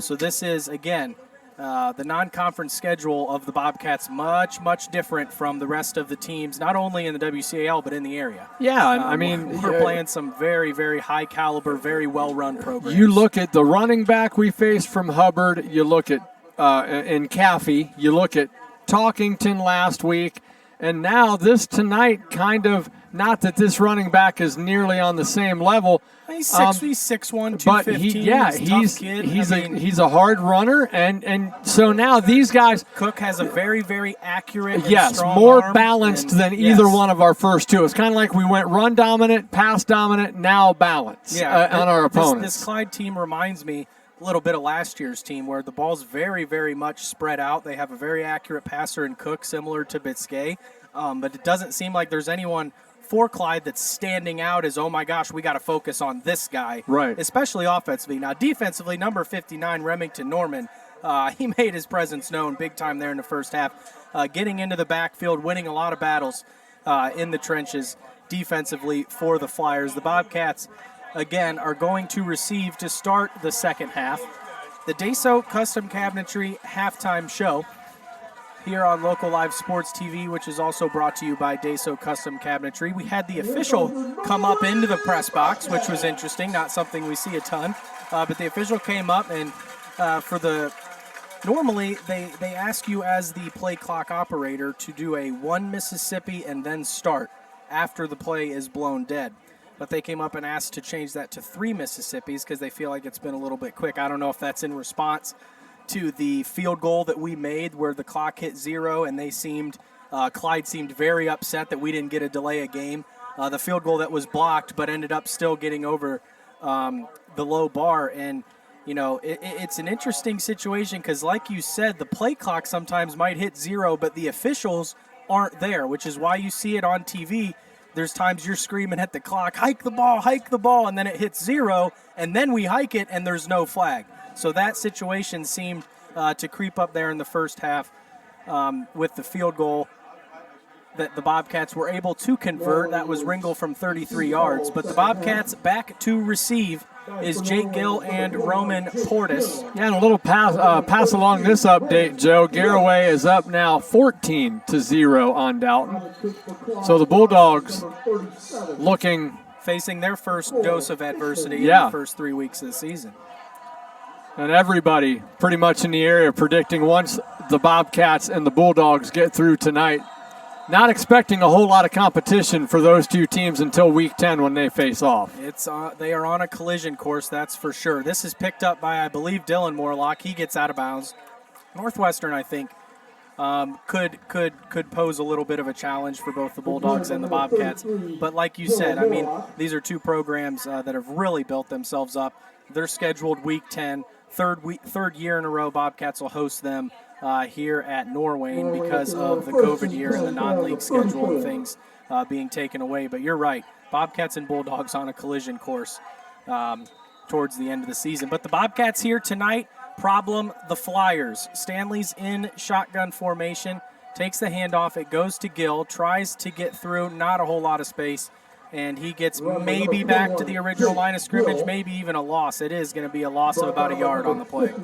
Yeah, not the start you want right there if you're the Bobcats, but use the run, see if we can maybe get some receivers open here on second down and make this something either moving the chains or making a manageable third down.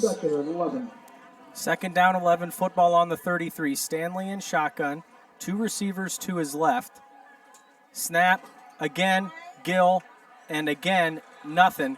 Third down now and long. And as you said, not the start the Bobcats wanted. This is very, very similar to that first possession we had against Hubbard in the third quarter a couple weeks ago. Yeah, a little bit shocked we went to the run a second time right there. Thought we might pull that out of his belly and maybe get Eli out in space and let him try to find a receiver. But third down and 11 for the Cats. Berger spread wide out to the left. Stanley straight back in the pocket, looking, fires it over the middle, and it's caught.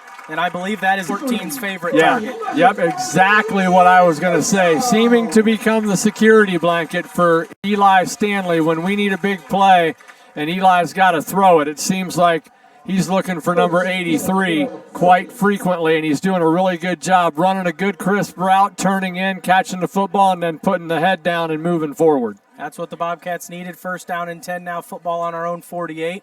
It's Stanley again, Gill up the middle, and maybe falls forward, and they're going to give him a yard. Should bring up a second down and 9, but we will continue to see.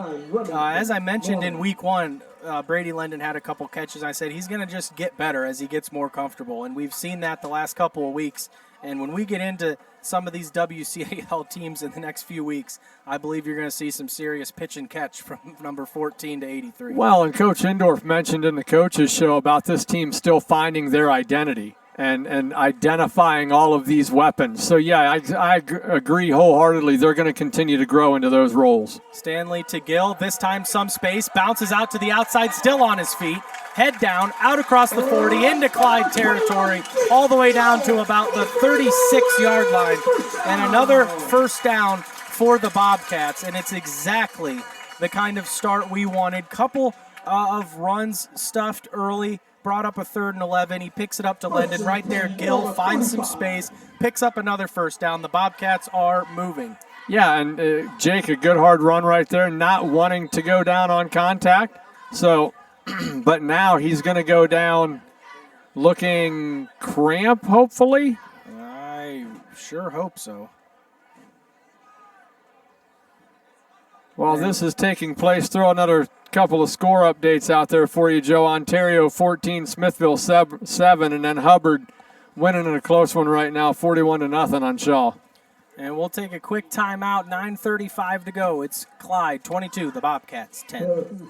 Civil Science, Portage Road in Worcester offers a broad range of civil engineering services, including pedestrian and bike trails, recreational facilities, stormwater design and compliance, pond design, water and wastewater design, street and highway design, and construction management and inspection. To get your project started, call Civil Science at 330 430-556-9000. Civil Science, engineering everyday experiences better. Civil Science, proud supporters of the Norwayne Bobcats. As we are back, Jake Gill helped off to the sideline. We will keep an eye on that. Not what you want to see if you're a Bobcat fan. Here's the carry now to Morlock out to the outside. Not a lot of space. He's hit and knocked out of bounds. Loss on the play, I believe. Yeah, just got to pick his spot right there to cut it up. Just got strung out and was never able to get those shoulders turned and get his body going forward. I liked the call getting him going on the outside and maybe giving him a shot to get against somebody a little smaller on the perimeter instead of in between the tackles. But a good job by the Clyde defense to string that out and just not let him ever turn it up. Gill on the sideline on his feet, talking with the trainer. Again, we'll try to get you that update as soon as possible. Here is Stanley rolling out to his right under pressure. Going to have to take this one himself. Reverses field up the middle. Stanley's got some space. Tries to get to the outside. And a nice tackle there from number 15 of the Flyers, Robbie Greenslade, because boy, oh boy, Stanley had some green. Really good open field tackle. Eli again showing off the athleticism. He can move, and then he got tripped up on a big play. 3rd down and 2 for the Bobcats. 22-10, Clyde on top. Just over 8 minutes to go. 3rd and 2. Stanley in shotgun, takes a snap. It's Morlock up the middle.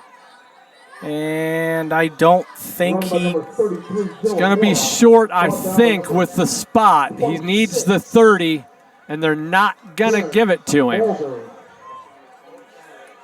See if the Cats rush Eli up under center and try to sneak this one, or if they're going to go ahead and run it. 4th down, Stanley. And he got pushed back, but a nice spin, and he saved it. Second effort right there from Eli. Initially, it looked like we were going to get Joe, stuffed. You look at where they're at. We'll see where they're going to spot him. He spun out of the initial pushback, and then it looked like he was going to have the space. And they're trying to get these guys separated. Okay, a little bit of chirping. I'm not sure. They're going to bring out the chains. Oh, they're wondering if it is a fumble.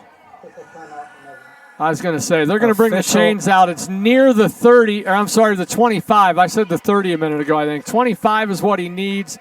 And we don't have an angle right here, Joe, but I'm not liking where the football is laying right now, if I'm being 100% honest. I think it's going to be real close.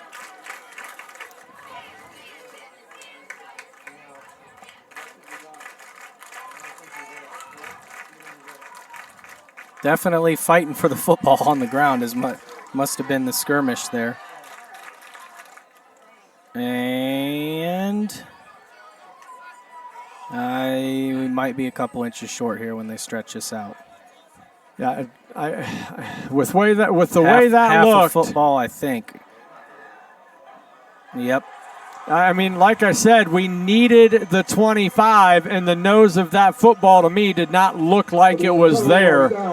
No angle here, and I've got old eyes, so I could have been wrong, but that situation there, I didn't like the way it looked. But probably to appease both coaching staffs, they went ahead and brought the chains out, and that's a big stop on 4th down. As the Bobcats had a good drive going. Jake Gill off to the sideline with an injury, still standing on the sideline. But yeah, the Bobcats had a good drive going there, and all of a sudden the wind just sucked right out of the sail here of the Bobcats. Here is Cook. He's going to be in shotgun. Take this snap. Daniels up the middle. And he'll get a gain of about 3 or 4 on the play. But the Bobcats had a ton of momentum, and all of a sudden the sideline over here and the Bobcat faithful are quiet. Yeah, it went kind of like you said, the wind out of the sails right there on that play. And again, you're looking at not very many teams are going to stuff that. Probably on the schedule the rest of the way out, but unfortunately, we're not playing any of those other teams right now. We're playing the Clyde FLIERS, and as soon as Eli went under center, their linebackers stepped right up on the hind ends of those defensive tackles, and they were right there ready to fill, and they stood the line up and made that push. Here is Cook. Here's a handoff. I believe this time it's to number 26, Jaden Bolger. And he'll pick up about 5 on the play. Third down here and short. As both Morlocks come off the field. Bolger, brought down by number 75, Nathaniel Coop. Third down and 2. Under center goes Jaden Cook. Handoff here to number 36, and he shoots through, and he is gone. Into the end zone runs Dylan Overmeyer. Run by number 36, Dylan And Overmeyer for a Clyde touchdown. that is a tough blow to this And that was Bobcat an football team. Interesting route that he took to get there. Obviously, it worked. He was started on the right, motioned from right to left, took the handoff moving left, cut right back across the grain to the right, and found nothing but green between him and the goal line when he got out to the right sideline. Bobcats potentially facing the most adversity here through the first few weeks of the season. Penalty marker is down. The kick was good as the Bobcats. Yeah, again, you credit Clyde right now. I mean, both of these teams well coached, and whether or not it's the size difference and the number of guys that you get to choose from over there in blue and yellow as compared to this sideline closest to the camera. But it's a situation to where, for whatever reason, Clyde able to take advantage here over the last few minutes of the first half and into the second half here on the Bobcats. Yeah, it's a real good football team. We knew that coming in here tonight, that they were going to pose a challenge to the Bobcats offensively and defensively. We do see Jake Gill heading back out there. That is a good sign to receive this kick after taking a few plays off. But again, it's a Division IV school, a very, very good one at that.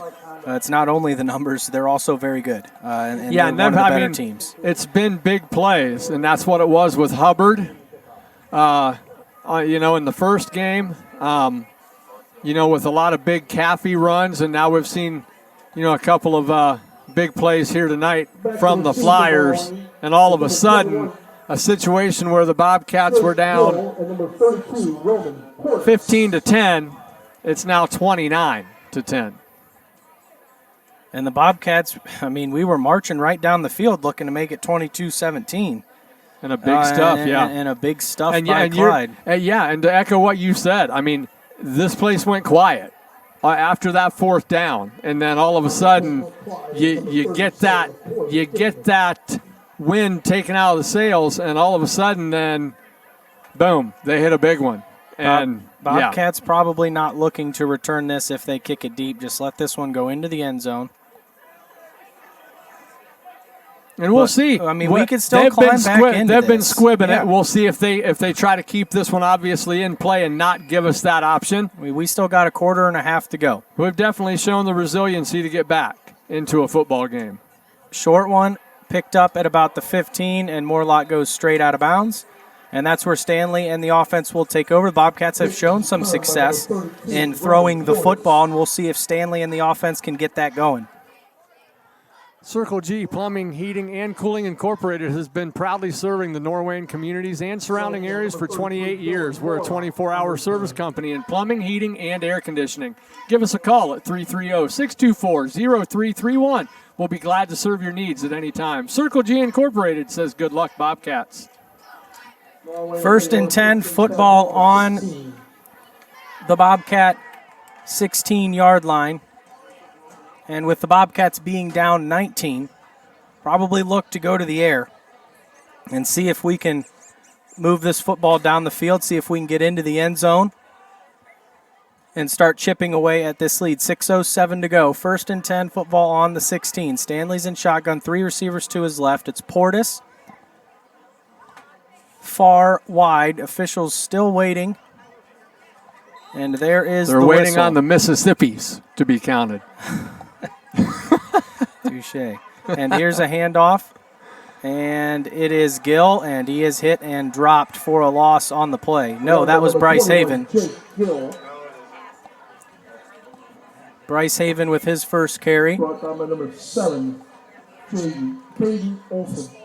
So, yeah, a situation, you had mentioned you might have to go to the air, and it's kind of decision time. Obviously, you want to try to work your way back into this, but you also want to stay within that identity that you're trying to build as you move forward with these non-league contests, getting you ready for league play. Stanley avoids the sack, slings it over the middle, pass falls incomplete. And it's going to be 3rd down, and the Bobcats are going to need to pick up a 1st down here, or this one might get away from us. And that's where it kind of gets difficult, because when you do put yourself in those positions where the opponent knows you're going to have to throw the football, it just becomes a situation to where then Eli is on, running for his life and then has to make a borderline risky throw. Eli straight back, fires it out, caught by Gill, but swallowed up in a hurry. And the Bobcats going to have to punt, and Clyde's going to get good field position, and things are not looking good here for the Bobcats. In what was an opportunity to start the 3rd quarter to get back into this, Clyde holds, scores, and then is going to get great field position off of this Eli punt.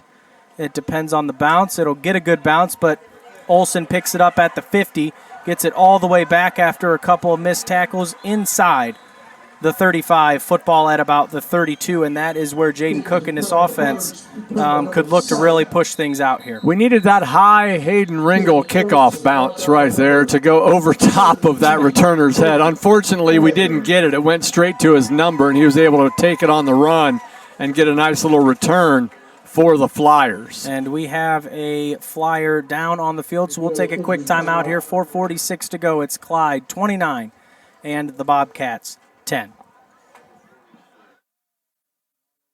For auto and truck parts, foreign or domestic, head to Creston Auto Recycling. They have used parts you need when you need them and for a lot less money. Plus, they even have a few used cars and trucks for sale. Creston Auto Recycling, 9144 Cleveland Road, Creston, open Monday through Friday, 8 to 5, Saturday, 8 to noon. Call 800-210-3349 or 435-4441, or email them before you make the drive, partscrestonauto8@yahoo.com. Creston Auto Recycling. Back here at Norwayne High School, 1st down and 10 for the Flyers, football on the Norwayne 32.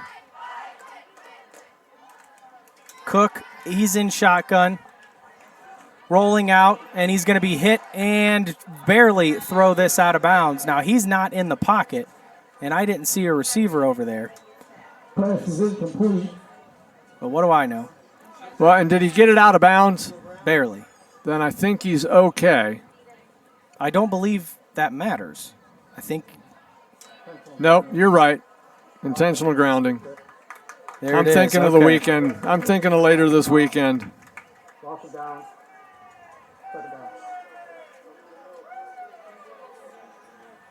The Bobcats almost brought him down for a loss, which would have been nice. Feels like it's been forever since we've had a tackle for a loss. And that's going to take this one all the way back. Football now on the Norwayne 42. Couple of score updates to pass along. Mapleton 32, Rittman 0. The undefeated Indians looking to take their first loss on the season. Triway 21, Waynedale 7. Cook, pass out to Wilson. Hit, knockdown, nice tackle there by the Bobcats, number 51. Aiden Hackworth. Michael Daniels. Brought down by number 30. Third down Kevin and Phillips. 20. Bobcats could use a stop here. Flyers probably just going to go for it with the field position and the 19-point lead. Cook will be in shotgun.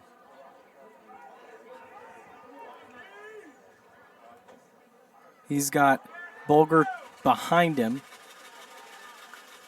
Snap, straight back, and he's drilled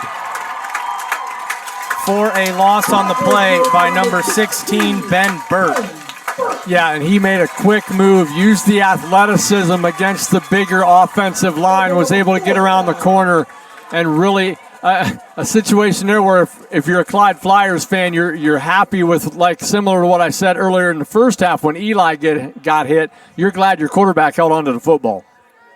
4th and 16. Looks like Clyde just going to go for it. Either that or, again, your quarterback's your punter. Yeah, he's too close to kick this. Well, and this is what I was going to say. This is what they did in the first half and seemed uncomfortable with. And he's going to kick that out of the end zone. Yeah, didn't angle it very good. That was a boot you could have used backed up about 20 yards. But that will be out of the end zone. So the Bobcats hold. But with the clock not really on our side, being down 19, this series here we need points. Yeah, you need to at least get some positive movement going. Get the ball across midfield, move the chains, give yourself something to build on, going into the final quarter of this one. You certainly don't want to come out on this possession and go 3 and out or get a first down and then have to kick it from inside of your own 30 or something along those lines. If we want any hope of coming out on top tonight, Bobcats got to find some points on this drive. Stanley, shotgun. Handoff to Gill. He's got smothered, nowhere to go. And for the first time this year, because I felt like things were fairly even with Hubbard in the trenches. I understand Caffey went for 400 yards, but a lot of that was towards the outside. But tonight, we might be losing a battle in the trenches. Well, and here. Coach Indorf mentioned it in the coaches show. He talked about these guys doing a lot of stunting and trying to confuse you. We've got 3 new guys on the offensive line. We've got 3 veterans, but we've got 3 new ones, and if they're creating confusion, that's going to be tough on the newbies. Stanley in shotgun. Snap. Straight back. Nice protection. Fire this one deep down the sideline. And out of the outstretched arms of Brady Lendon. Pass will fall incomplete. Bobcats took a chance there. Credit that DB. He was running stride for stride. Yeah, and Brady's fast, as we said. 3rd down now and 13. Football on our own 17. A big play here for the Bobcats. Need a conversion. Got to keep this drive alive. Got to find some points. 2 minutes, 14 seconds to go. Bobcats trail the Flyers 29-10. Bobcats came out with the football to start the second half. It was 22-10. Bobcats went on a nice drive that ended up being stalled on 4th down. Stanley, shotgun, in the pocket, looking, under pressure, wrapped up, and dropped. And not what the Bobcats needed there, as we're going to have to punt again, and the Flyers are going to get great field position. Yeah, we're going to be punting from around the shadow of our own goalpost that the lights are creating here as we get later in the 3rd quarter of this one. And the bad thing is about that, when you don't even have an opportunity to give the idea of going for it, you punt it, and Eli has to do that to keep it away from the Flyers kick returner. And Eli gets a nice bounce. It somehow stays inbounds, and he's all the way to the 50-yard line.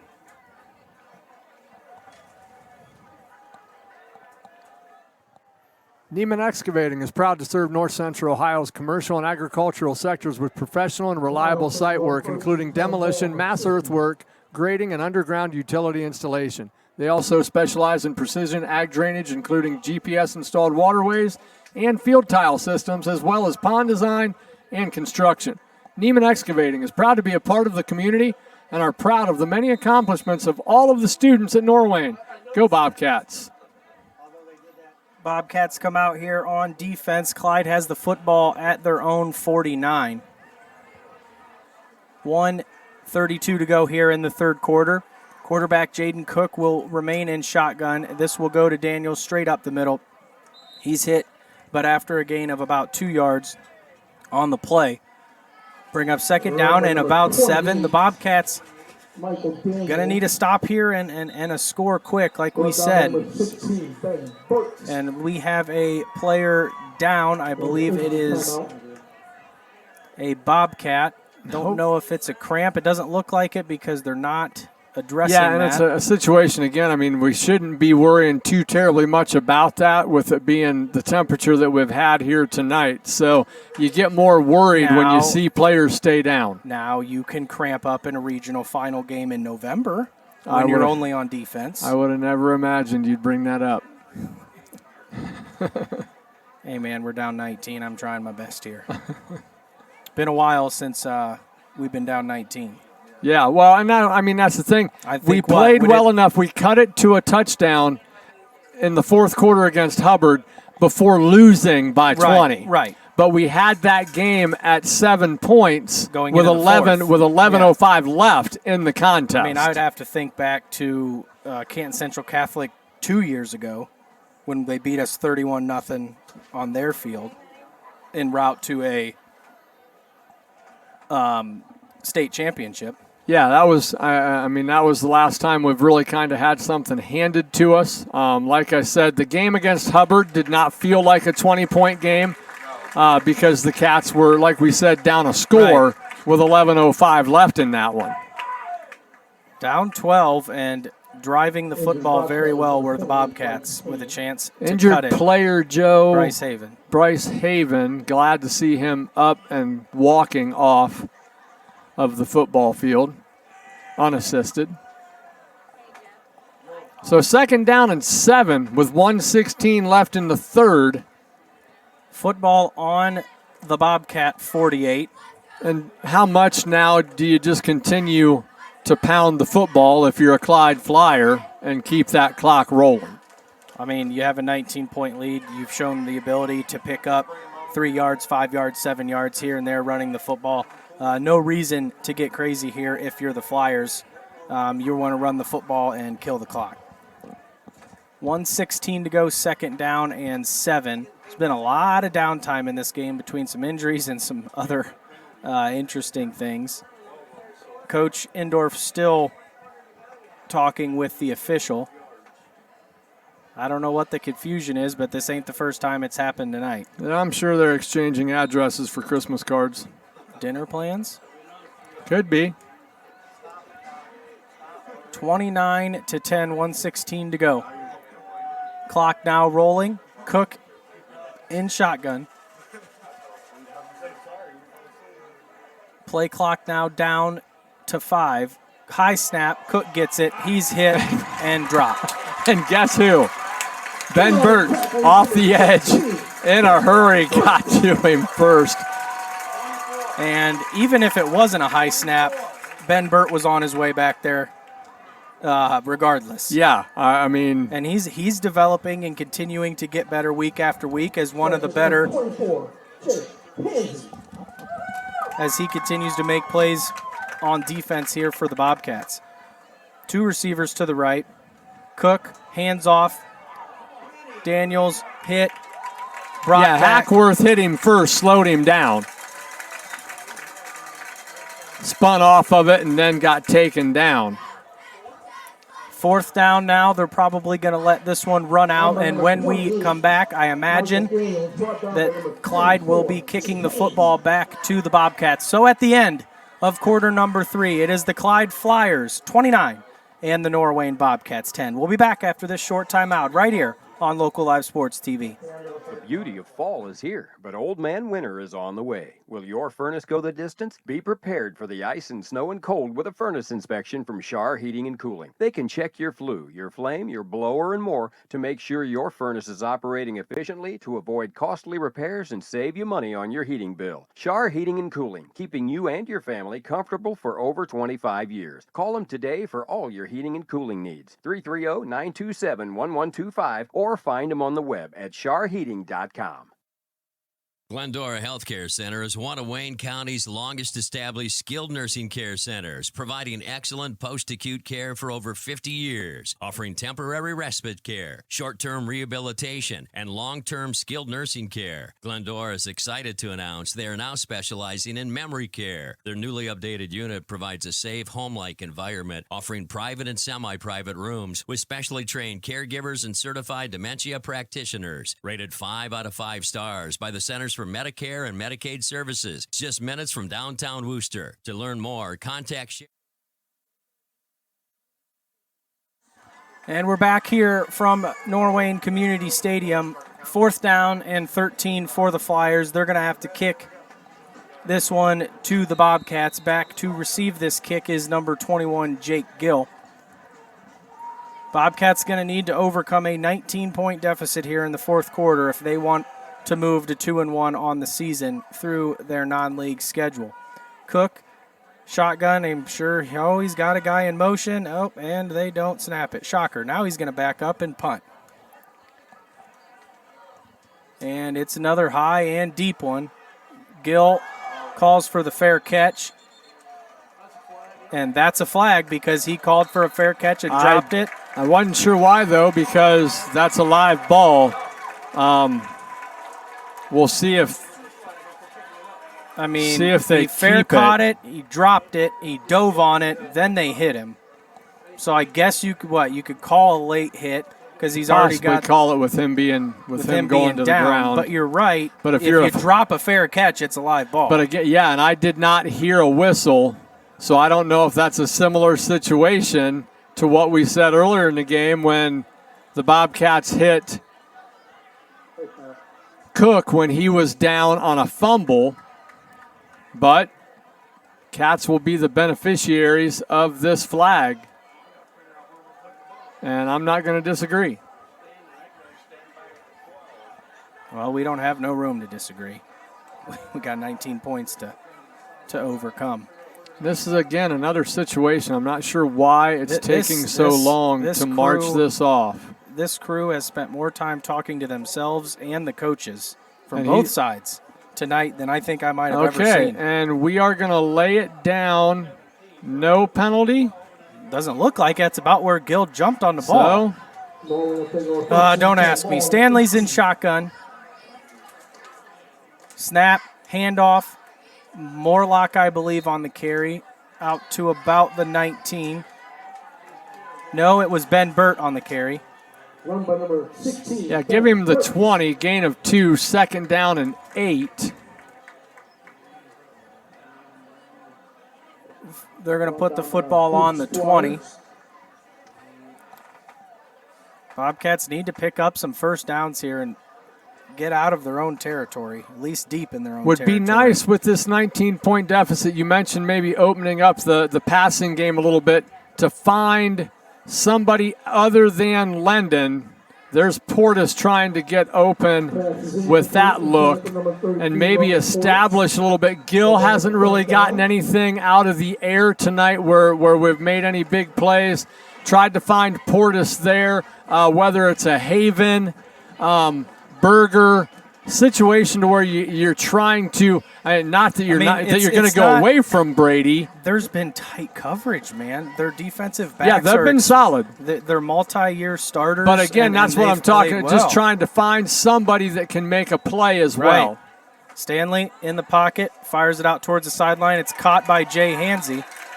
And Jay Hansey made the big 4th down catch at Hubbard for the touchdown. So good route right there. Eli also had Earhart, I believe, inside near the hash marks there open. He picked Hansey to go to the outside to completion. Big Burbank Beauty Salon 1st down. Stanley in shotgun. Hands off Gill. Spins out of 1. He's liked the spin move a lot tonight. I mean, the majority of the time it's worked, too. I mean, he's got a quick one. If it ain't broke, don't fix it. The spin move got him about 4 yards on that. Yep. 2nd down and 6. Football is on Norwayne's own 36. 3 receivers out to the left this time. Portis, believe Hansey.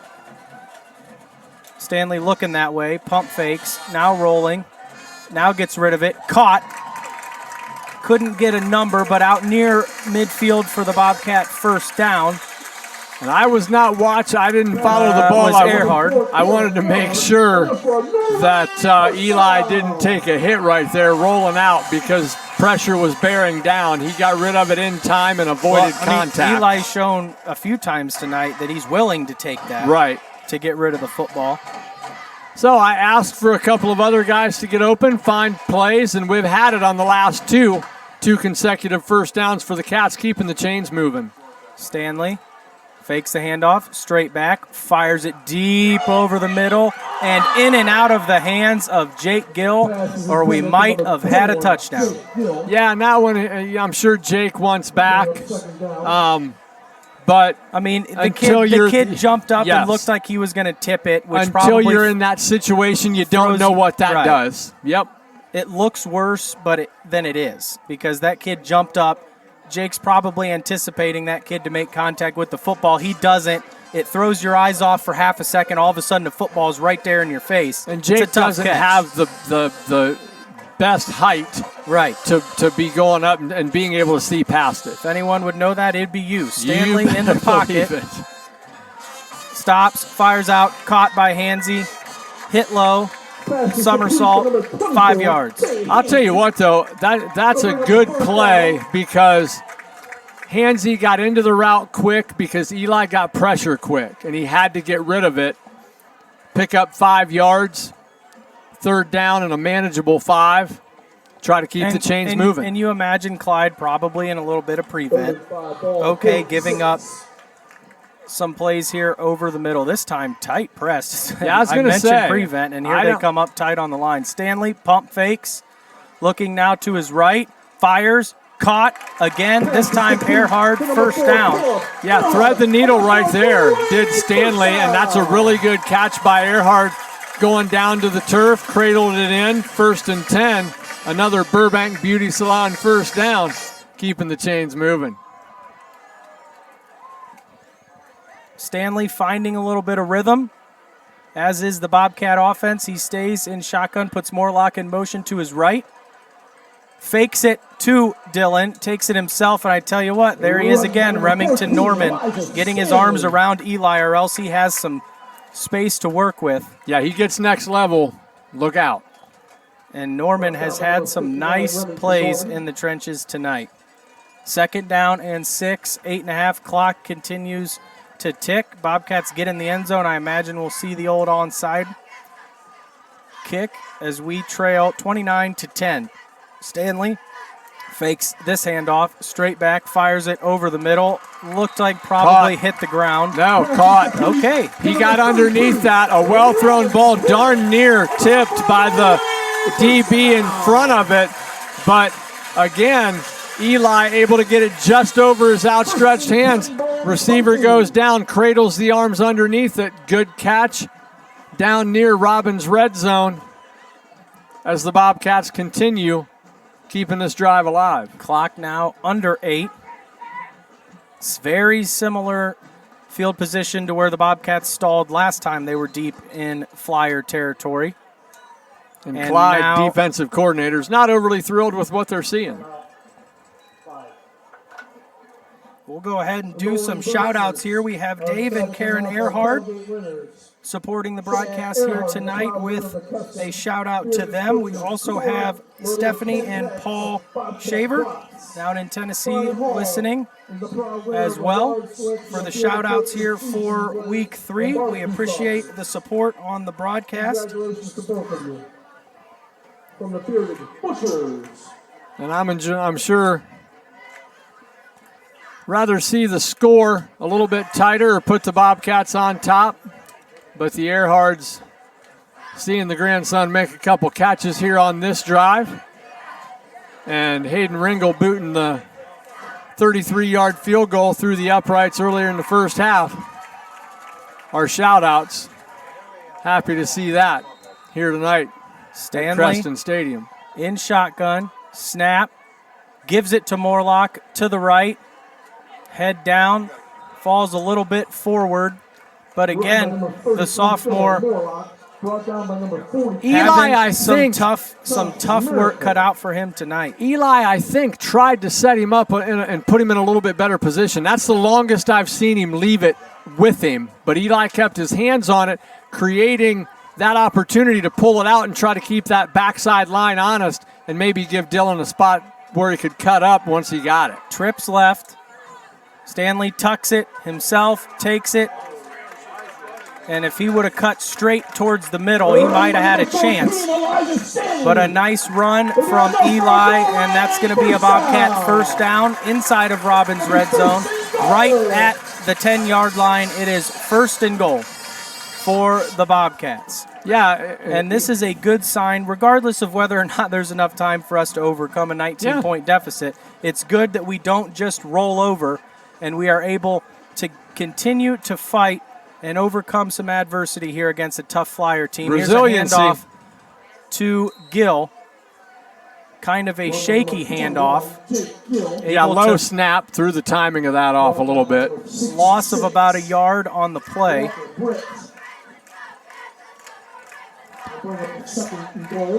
Second and goal now from the 11. 6:25 to go. Stanley looking to the See sideline. if the Cats maybe like this matchup out here on the right with Jay Hansey by the sideline.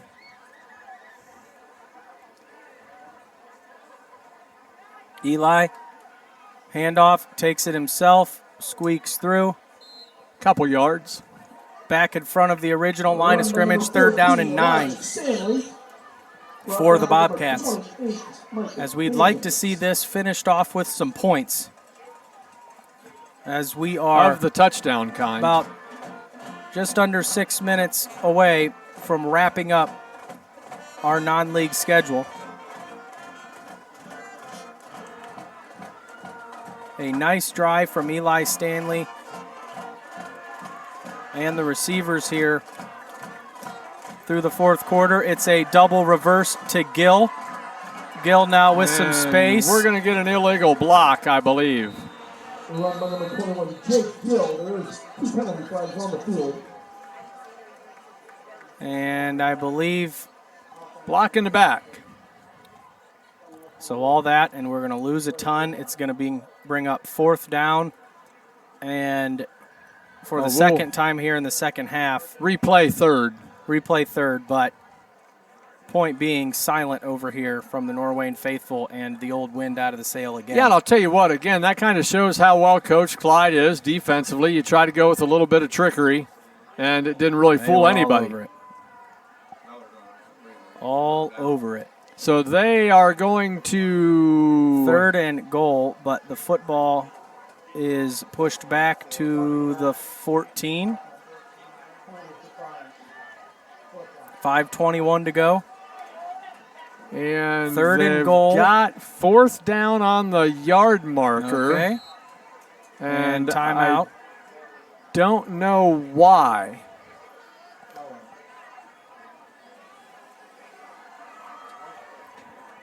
I'm confused, but that's not a first. So a timeout taken here from the Bobcats, I believe. Yeah, and just a situation here to where, I mean, you know, if you're a Norwayne coach, 4th down, if it does, you know, we've got 4th down still on the yard marker, 3rd down on the scoreboard. Either way, if it's 3rd down and you don't score, do you go for the touchdown on 4th down to see if you can execute in that given situation? I mean, with the field position, I don't see why you don't go for it. 29 to 10 and 29 to 13. I mean, yeah, you go for it, especially with where we're at on the field. Take the shot, see if you can execute, and put these kids in a position to where if you're in a game later in the WCAL and you need to execute, you've been there. 5:21 to go. It is 4th and goal.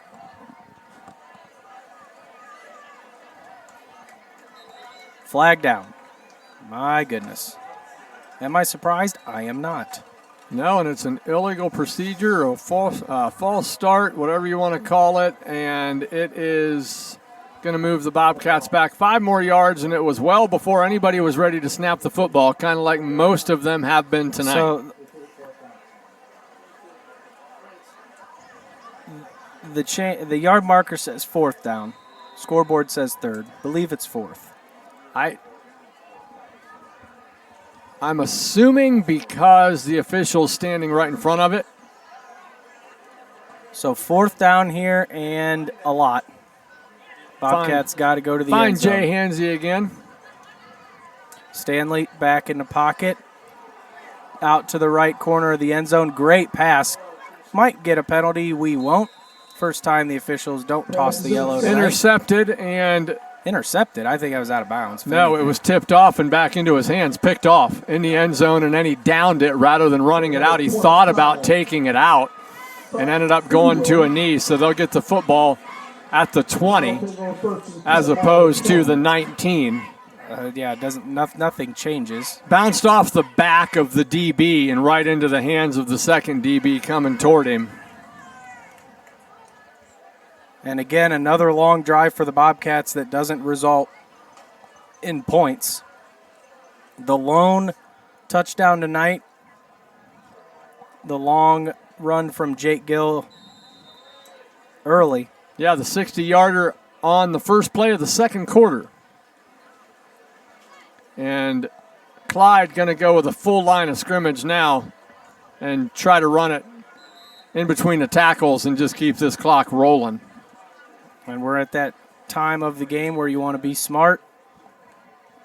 Nothing dumb here.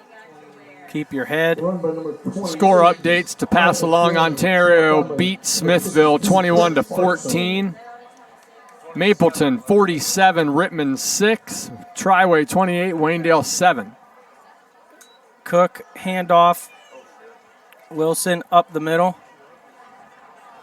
Still moving all the way out near the 40-yard line.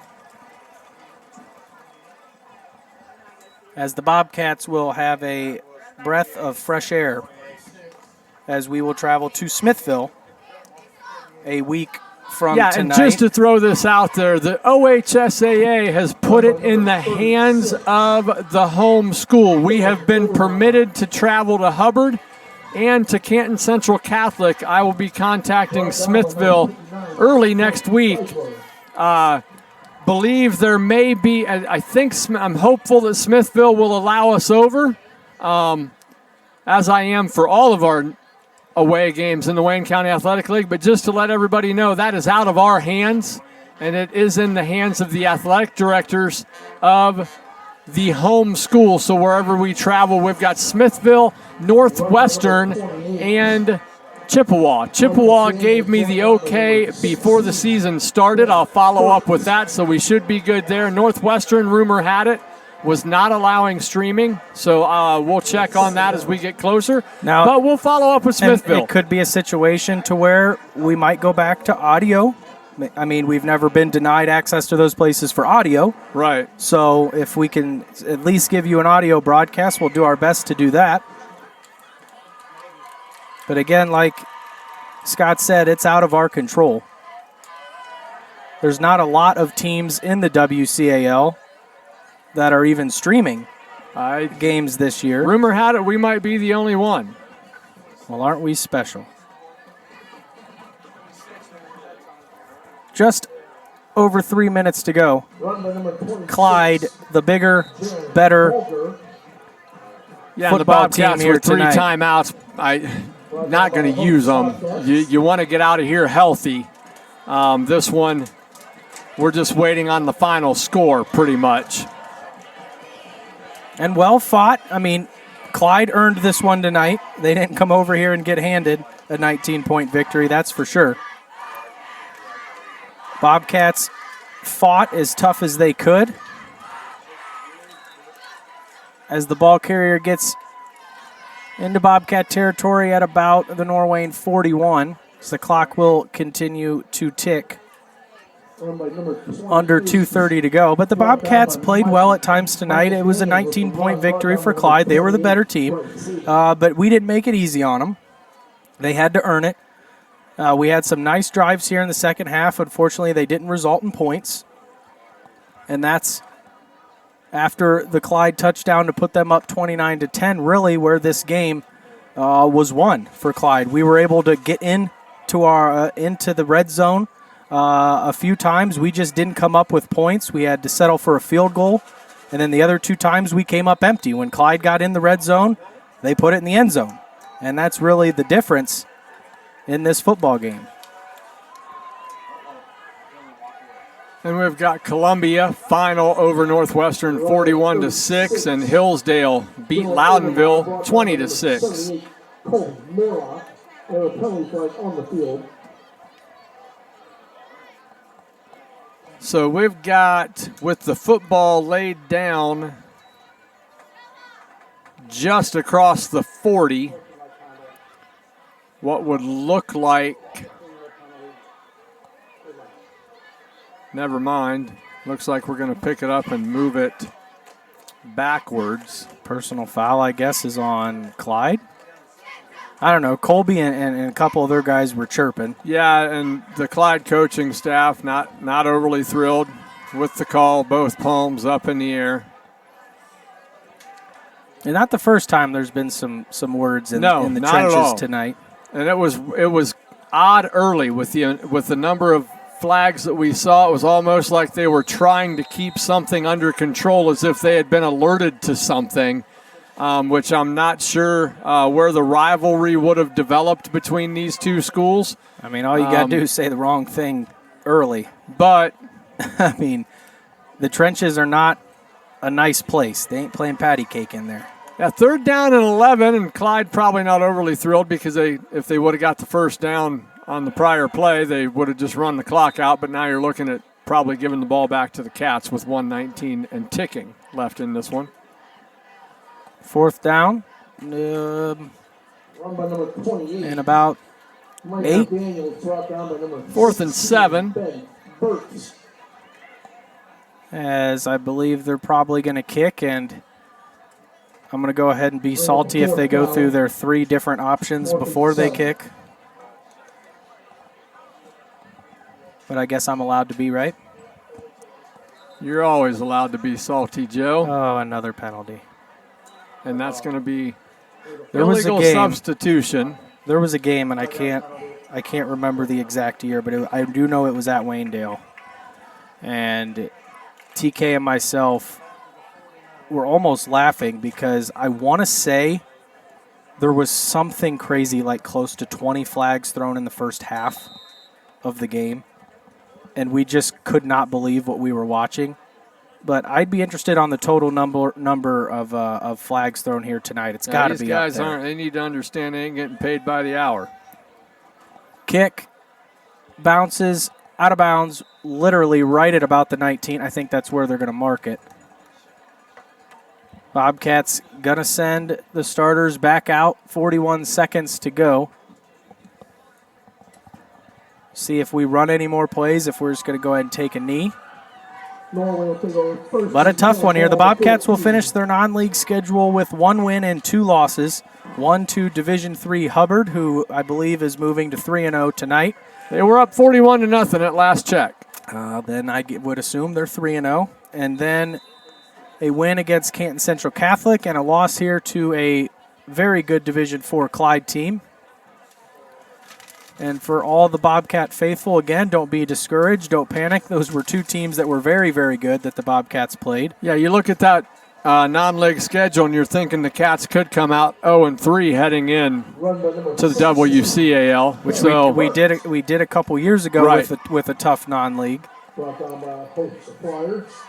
We've competed with 2 really good teams, taken down another one, and look forward to getting into Wayne County Athletic League action, do the Bobcats.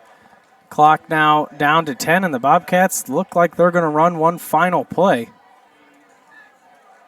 Snap to Eli, handoff to Burt, I believe. And that will bring this football game to a close. A tough football game here tonight for the Bobcats as they fall to the FLIERS. 29-10. Stay tuned for the O'Neill Insurance postgame show right here on Local Live Sports TV.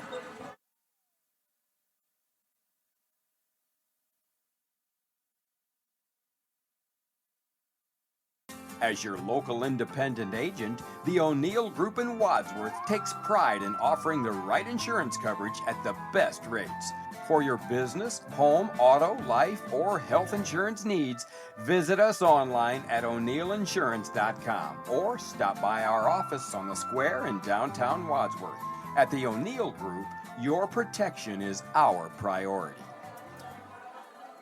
And we are back here for the O'Neill Insurance postgame show from Norwayne Community Stadium. The Bobcats fall to the FLIERS of Clyde, 29-10. The Bobcats, again, had their moments tonight. As I mentioned, and I'd have to go back through and rewatch this game and look at some things, but red zone efficiency, Clyde, yes, Bobcats, no.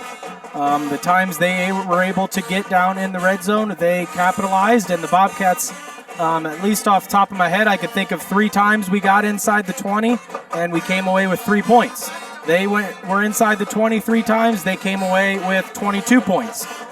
So that really the difference, but the Bobcats able to move the football on Clyde, a much bigger Division IV team, one of the better Division IV teams in the state, had to come over here to Creston and earn this win tonight.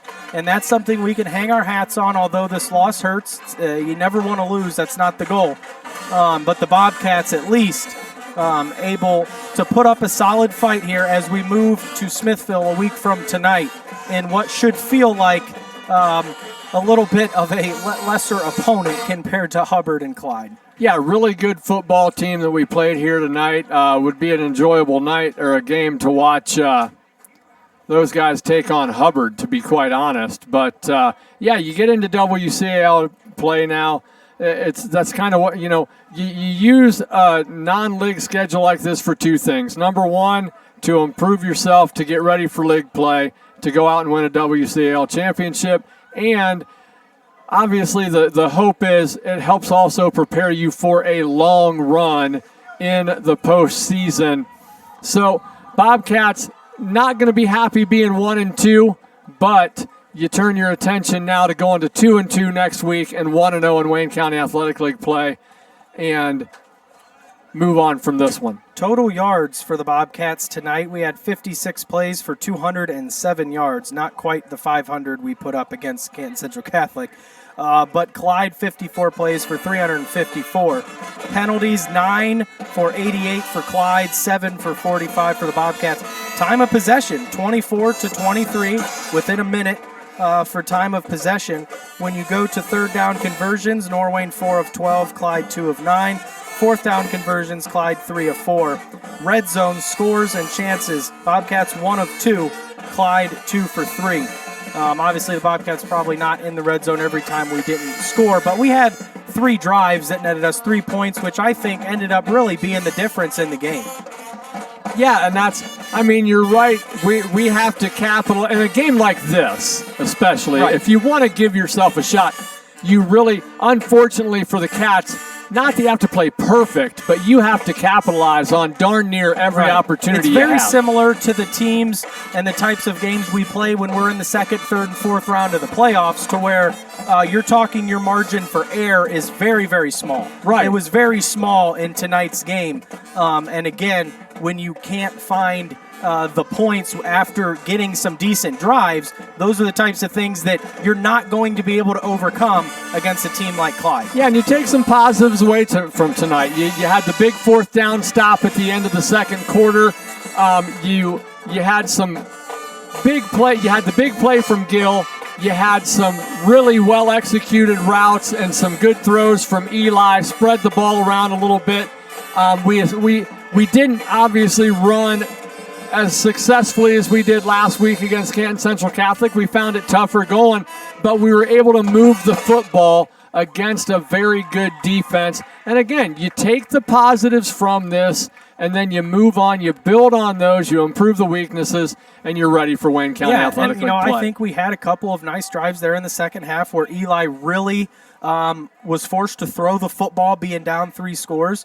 He had several completions in a row. We were able to find a little bit of rhythm in the passing game, moving the football down the field. Those are things that are going to continue to help this team improve as we move into WCAL play, as we head over to Smithville, which we have not played since 2019 because we did not have Smithville on the schedule last year as one league team was out for everyone across the board. Ours was the Smithies. So it'll be the first time seeing them in a couple of years. We'll be over at Smithville, we hope.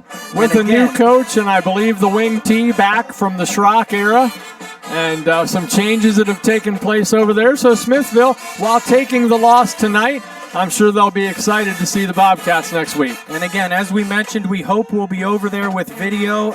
At the least, we hope we'll be over there with audio. There is a possibility we won't be over there. We have not got confirmation from that from Smithville, but we plan to be there a week from tonight for the Bobcats to open league play against the Smithies. As always, remember the original voice of local live sports, Tim Keefe and his family. Again, the Bobcats tonight, losers against Clyde, 29-10. God bless and good night, everybody.